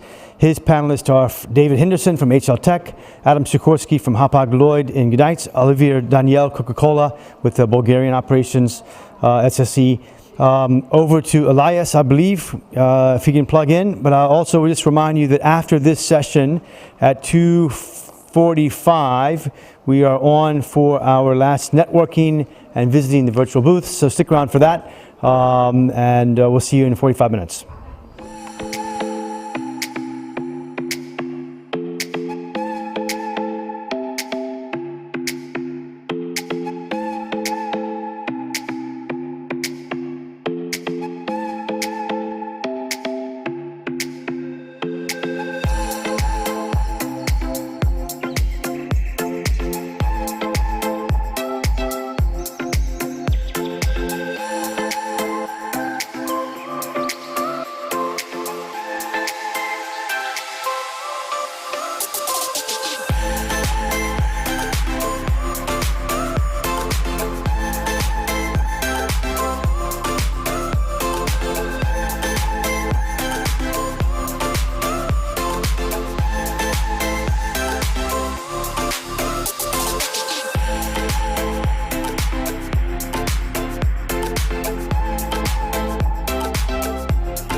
I'm Elias van Herven with Location Perspectives.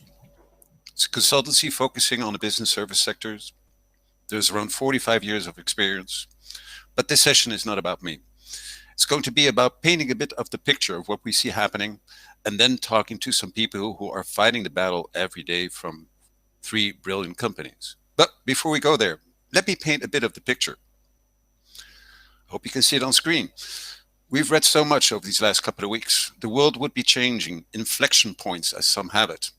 Let me throw some numbers at you, because as people in the business service community, we simply love numbers. These are KPIs. So the numbers were going up, 2 and 2,000.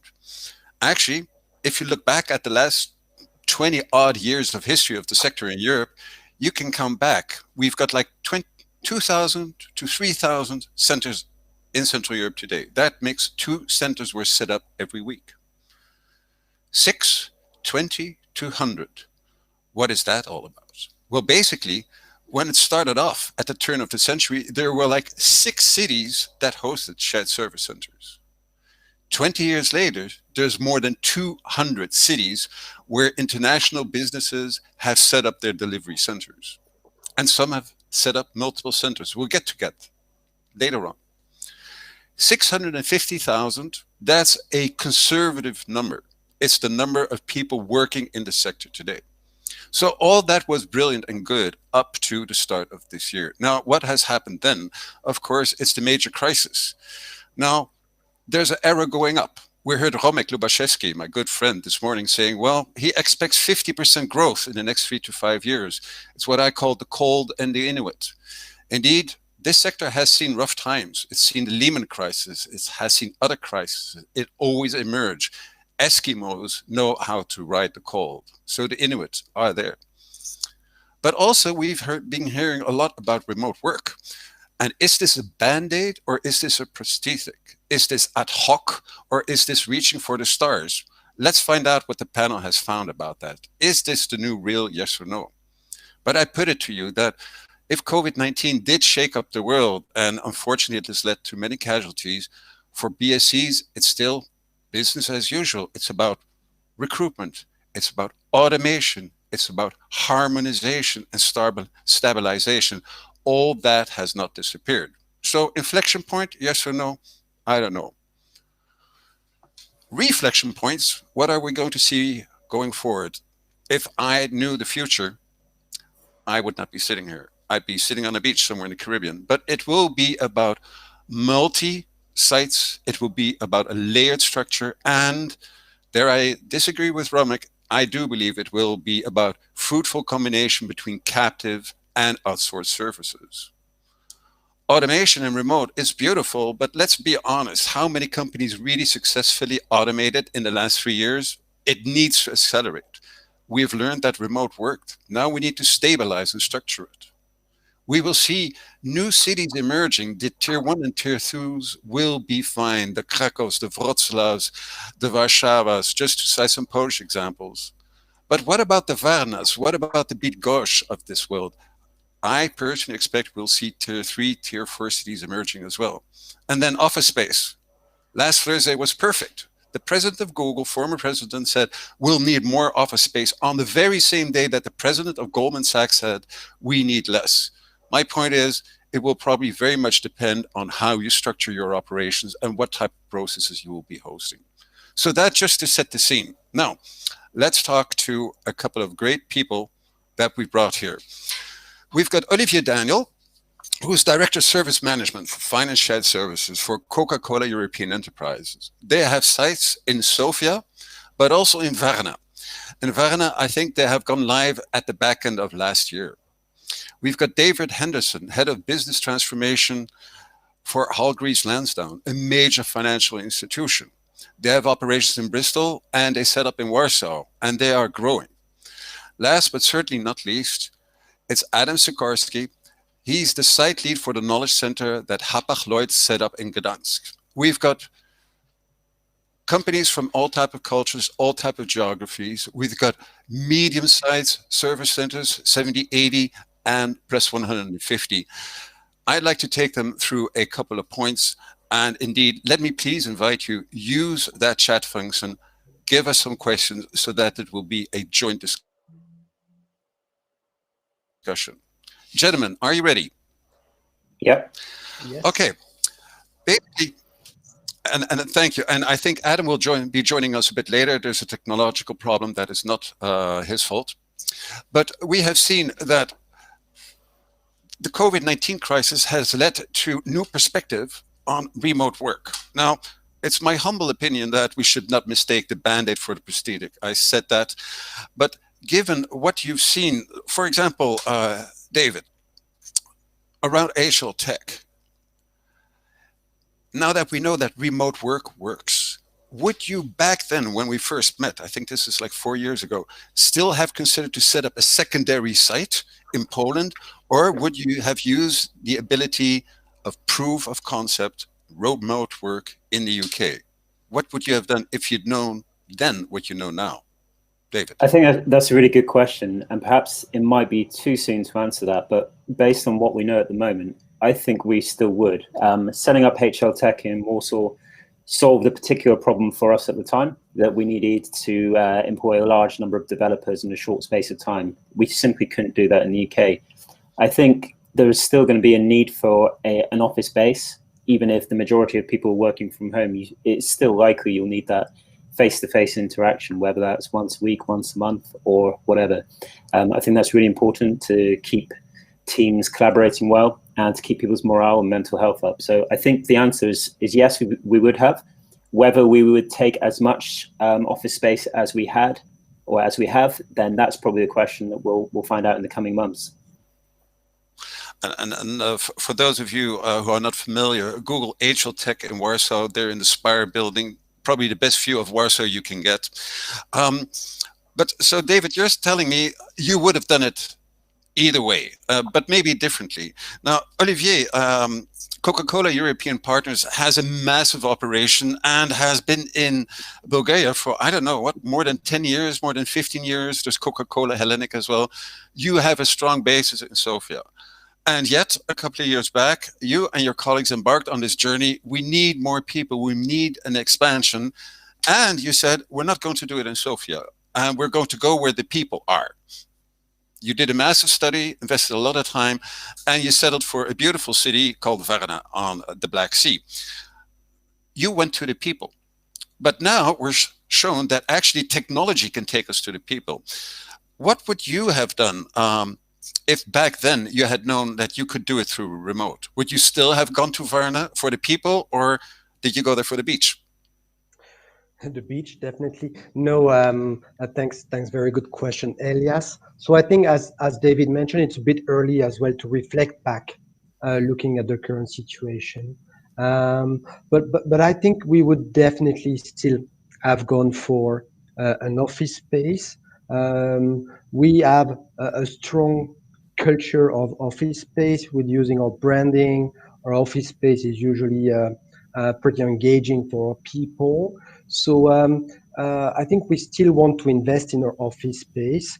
And I guess having a second location outside our core office in Sofia is helping a lot in tapping a new pool of talent and a diverse workforce as well. So even if it's in the same country, the mindset is very much different when you look at capital city versus provincial city. The mindset is very much different, and that's really what we wanted to tap into.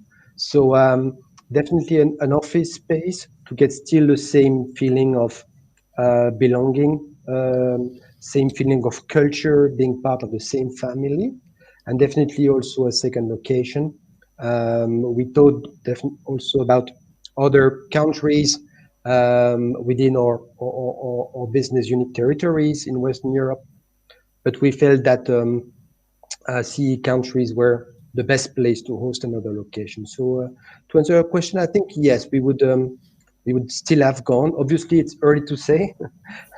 We would have maybe had some restrictions in terms of capex or so on, but I think strategically we would still have gone for another location.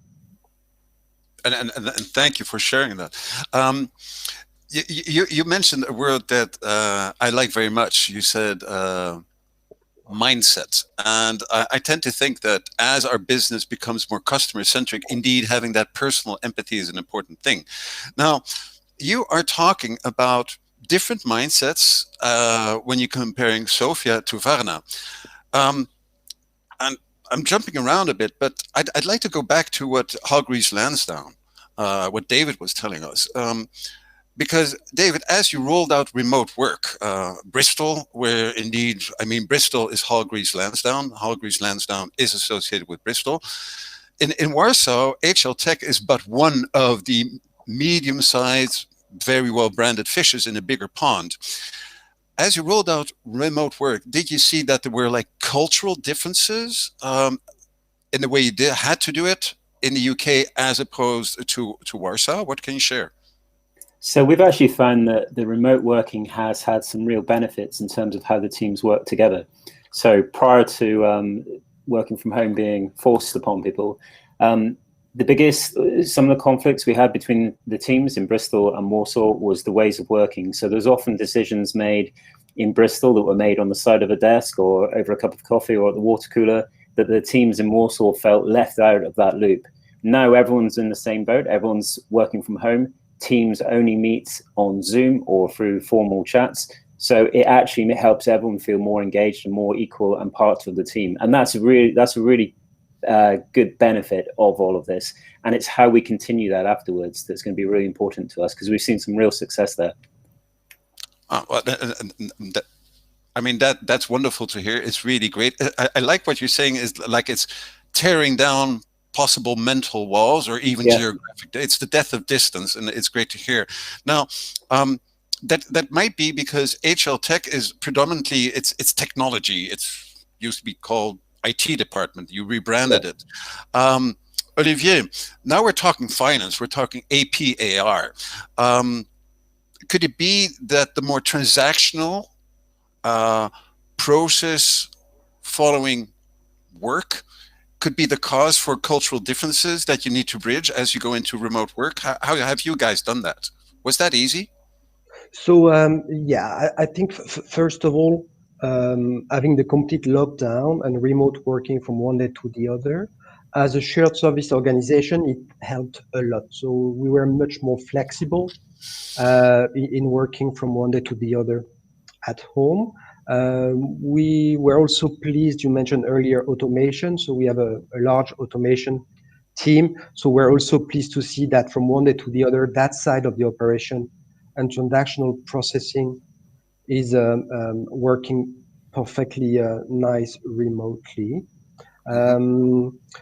As for the other transactional activity, we're also using an external provider based from India. And to be honest, that's also proven to be also working successfully. So we've been, in terms of finance activities, compared to other functions around marketing, field sales, for example, much more proactive and flexible in the way we operate remotely.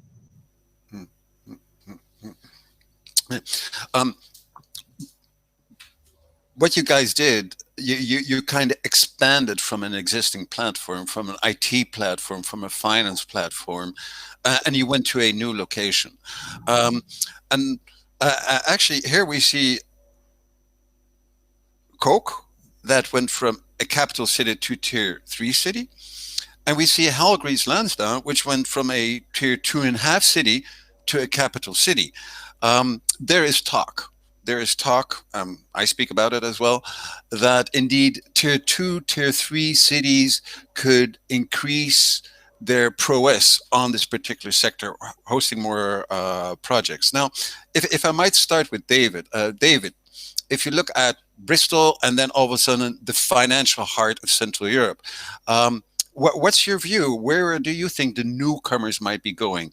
Would they follow your path, or at least HL Tech's path? What's your view? I think in terms of the path they follow, I think the way cities brand themselves and attract new talent and new investment to them will change dramatically. So if there's not that central hub in a city that we see at the moment, companies aren't going to be pooled, or the pools to certain areas might change. So, for example, Bristol might brand itself, its attraction might be more on lifestyle rather than being a financial services hub, and that opens up a lot of opportunities for new companies to come there. And I'm sure that's the same for a lot of cities. And they'll have to look at what their offering is if people are working more remotely and from different locations. I like what you said about lifestyle. Olivier, back over to you. It seems we haven't got Adam online yet, but we should remember asking him the question. Olivier, big city Sofia and small town Varna. You just mentioned that indeed you would still go to Varna. What's your view based on the experience that your company as a newcomer to a tier 3 city has gained over the last barely a year? Do you think that more companies will follow the example of Coca-Cola European Partners, inspired by what's happening in terms of need for risk, or risk avoidance rather, and the need for resilience? What do you think? So yeah, it's a very good question. I'm hoping they will not go too fast in following us in Varna. But basically, we were starting the journey as a major player on the market. In terms of shared services, the market there was still starting a journey with a low scale or low number of FTEs. I feel that the city is growing and growing. Obviously, when Coca-Cola gets in a city, all eyes are attracted to see why we're there and why we're successful.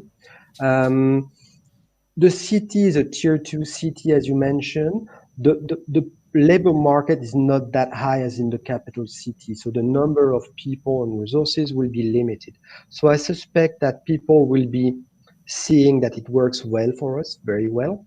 We're very happy about what's coming out from Varna, even in a year time. We're exceeding our objectives in all areas. So I suspect, and the local authorities are also pushing, investment agencies are also pushing further. So I suspect we'll have new joiners coming now in Varna. To what scale? I suspect that will not be large scale yet. We'll see how things are developing around there. I was speaking to a friend of mine, Michał, from the city of Bydgoszcz in the northern section of Poland, and he was actually concerned that the smaller cities have a lesser chance. But if I understand David and Olivier correctly, it is about quality of life. It is about government support, and in fact. And I think that's good news. It's good news for companies to have a choice. It's good news for location perspectives. We do site selection. And it's good news for the already 200 cities that are out there. So thanks for sharing that. Remote work, we've been talking about it. And you both mentioned in your own way the importance of culture and the differences in culture. Now, and I know, Olivier, you said it very clear. You have this very, let's say, stable viewpoint where you say, well, I like to wait for the dust to settle to really cast my dice. But if we would be going for a more structural remote work, wouldn't that have enormous implications, say, on the finance function, which is very much prescribed work, where we have like global process owners? And for remote work, I mean, if all these people are all over a city or all over a country, how can you ensure standardization?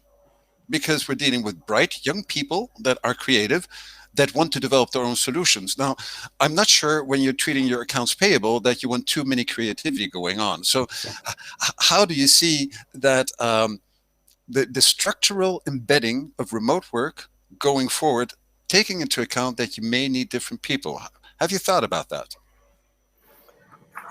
So a very good question. Again, it's for me it's a bit early to get to a final answer. But very valid point about standardization. And aside my automation team, I've also looked at the continuous improvement operational excellence team, which is focusing on harmonization and standardization. So that's a hot topic for us these days. I agree the remote working will bring up a lot of creative minds, individual creative minds, but that's good. I think we like that. I think maybe people will be more creative in having some improvement opportunities on how to help their work moving forward. So maybe when they're in the office, they feel like strongly that's work and I'm at work. When I'm remote, there may be a mix of more relaxed attitude, and people will be eager to improve how they work. So that I think the importance will be to channel this energy through the right tools. And I get we have a lot of remote working tool that can support workshops, that can support meeting rooms and so on. So we need to channel this energy. And thank God we also have the technology in the background to support us in harmonization. So that's not stopping because we're remote working. So it's just a matter of getting those two together, like technology plus the harmonization, continuous improvement mindset, working remotely. And I guess that should bring a new point of view, basically. So I'm eager to see how things are working. I don't think the two are opposite to each other. I think they're complementing each other. So really looking forward to see what the outcome of it.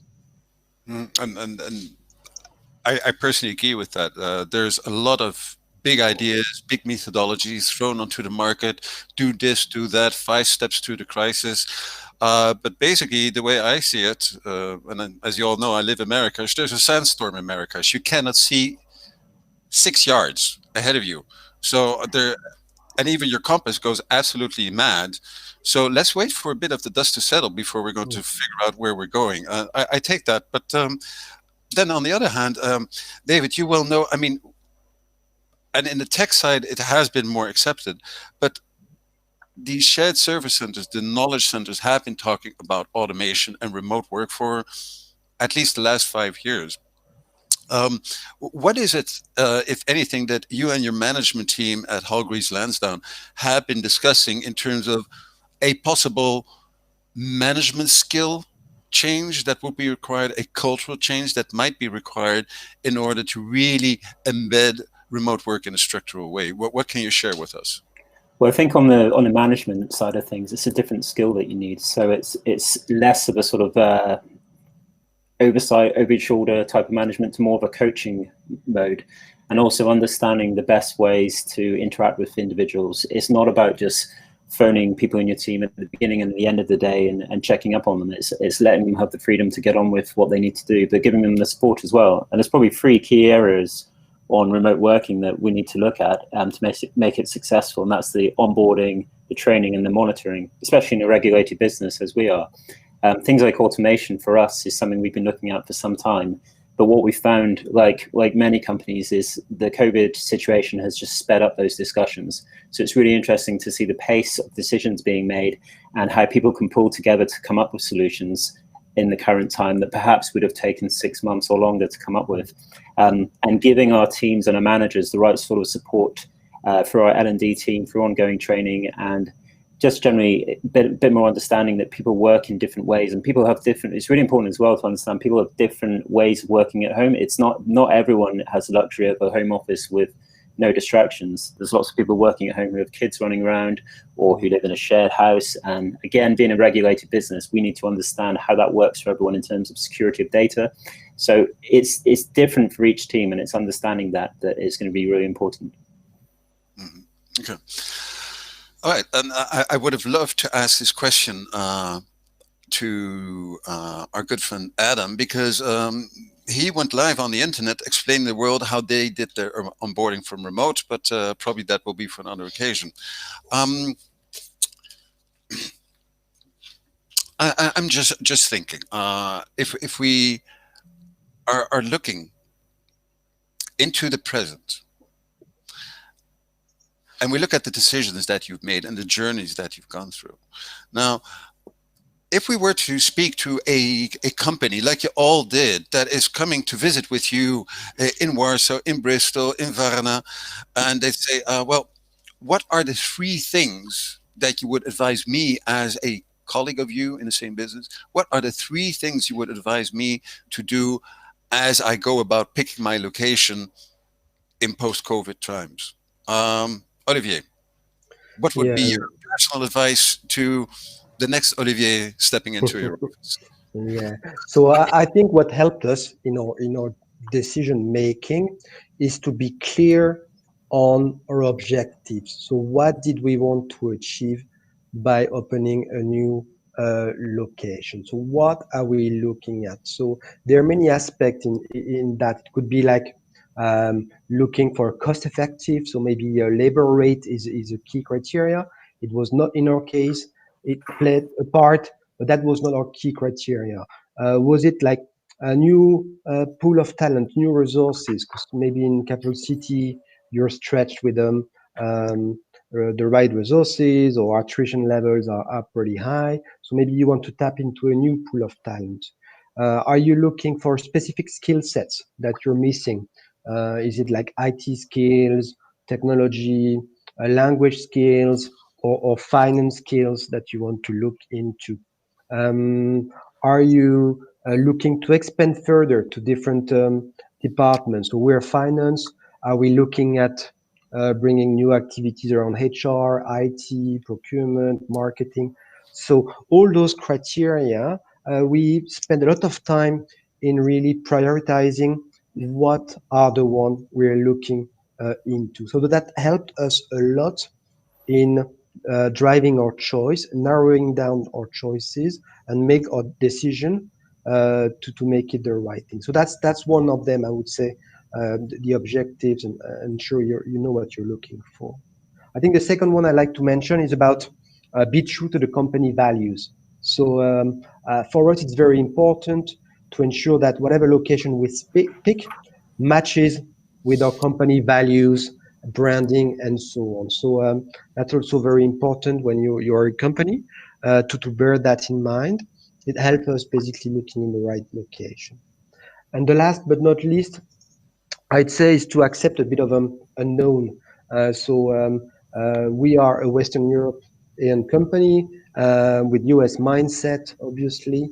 So moving into the CEE region is not a given. It's a different environment, so you have to accept sometimes to go out of the comfort zone and not to get the same service or delivery than you're used to in Western Europe. So and that's something you need to embed when you start the journey, in my opinion. If you feel you will have the perfect location, ticking all the boxes, everyone will get there, first of all, and I don't think it does exist. Okay, that's wow. It gives us a lot to think about. It triggers a question, but before I'll share that with the two of you. David, you're in Warsaw. Let's say it's early June, everything is fine. And there's this company that wants to speak to you, and they say, okay, you explain the lay of the land, and they say, David, Mr. Henderson, they will say, what would be the 3 things that you would recommend we do as we try to set up a center in Central Europe? What would be your 3 things, David? So some of those we've already mentioned, but my 3 things would be focusing on your values and your culture, but making sure that you have those clearly defined. Hargreaves Lansdown is a company that's grown pretty rapidly from being set up in a bedroom by the 2 founders 37, 38 years ago to being a FTSE 100 company. What that means is the culture has grown with a lot of people that have worked there, but it's never actually been written down or defined. So you'll have people in the company that say, we've got a strong culture, but no one can explain that. When you then try and take that across to another organization or to another country, it's very hard to get that across. And whilst we did lots of good things like onboarding, bringing people to Bristol for 1 or 2 weeks when they started a company, it's still hard to get that across if it's not written down anywhere. Part, again, linked to the pace of our growth, a lot of our processes might not be documented in the way that they should be. So actually, whilst we're setting up a team in Warsaw who can build fantastic solutions for us, it's still masking over in some areas problems that we've had for a number of years, that documentation processes aren't documented. And that or it will trip you up. So make sure that your own house is in order first, as best as it can be, before you just move that problem to another location. Those probably be my two main tips. Okay, that's I like it. Don't move problems, and I think what is striking is that you both mentioned culture. Know who you are, what you stand for, and you both, and both cases are exemplified. Long histories, strong cultures, but likewise, you both mentioned the need to, excuse me, to get out of the comfort zone, or to be prepared to get out of the comfort zone. David, your title says it all. Head of Business Transformation. This was not about creating an IT department. It is transforming the business. I think that this is very helpful. Now, Olivier, you mentioned talent. Now, I have been led to believe wherever I go that there's a war on talent. You never get what you need. There was a good conversation with Maletsky, headhunters, over lunch. What about upskilling, guys? I'm sure you're not going to convince me that you can find, David, in Warsaw what you ideally want, nor, Olivier, do I believe that you can find it in Varna. How do you guys go about upskilling in these new locations? So I can start. So from my end, I think you're right. So having a new location wherever you go, finding the right 100% match for your skill set is a daydream. So it's not happening. So we definitely need to upskill people around the culture, around our practices. So I guess here what helped us is what we had originally in Sofia. So we had a lot of interactions remotely, but also face-to-face, to ensure the best practices are shared and that people get scaled up a bit faster. But we also invested a lot in proximity, so bringing on our business to our shared services more than we were used to. So sales teams, supply chain teams, procurement, IT. So we made our new location much more visible and basically to share experience, expectations to the newer team there in Varna. And I guess it helped upskilling them. In terms of the main background was there, basically in terms of finance knowledge. We invested a bit in terms of language training also. But basically, yeah, having that proximity with Sofia plus the wider business helped definitely the people there feel part of the team and getting skilled up pretty rapidly, and it worked pretty well. Okay, we got 1 minute left. I've got like 300 other questions. David, may I give you the last question, and may I combine it? Upskilling, and if I give you a magic wand, a Harry Potter magic wand, what is the one thing you would change around Warsaw? David, final words for the whole team, please go ahead. The one thing I change around Warsaw, it just comes, I mean, in terms of upskilling, it goes back to what's already been said, that we just make sure we have the same process and opportunities across both sites. So we don't treat one as a side of desk site, that we follow the same procedures. Everyone has the same career progression goals and is followed in the same way. We also make sure they've got dotted lines to people in the main business who can share their knowledge and interact with them. And opportunities are open to people across the two sites as well. It's really important that opportunities aren't advertised in Bristol that could be suitable for the guys in Warsaw, and vice versa as well.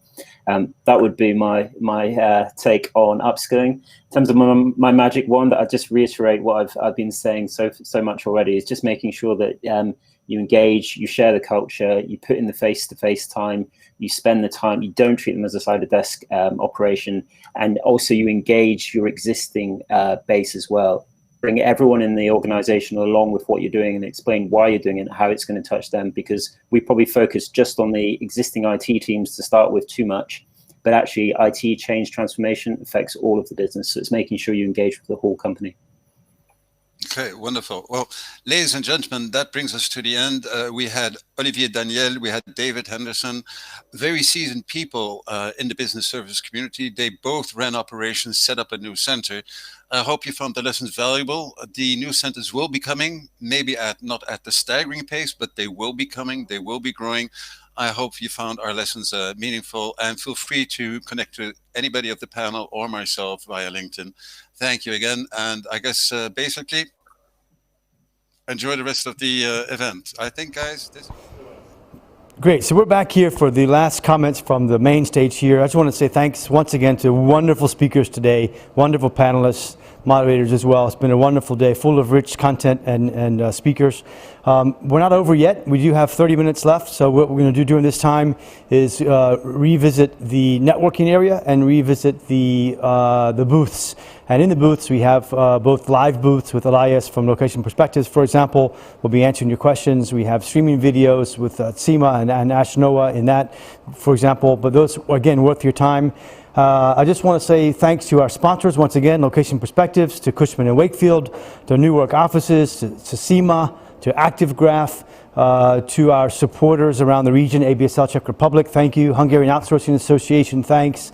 Aspire out of Krakow, the city of Poznan, and I particularly want to have a very, very large thanks to the team here at Hopin European Support Team. All you guys are great. Wolf Summit, you guys have been great. Mr. Tutek on the video with his guys here on the side there. Patricia, Justina, Asha, Alicia, Tomasz, Rafael, Mike, and Martin. You guys have all been great. Wonderful group here. And thank you all today for your time. We've made a couple of hiccups here and there, but not very many. Cool, pioneering, new stuff going on, and we're happy to be here. See you in the networking session, and see you next time.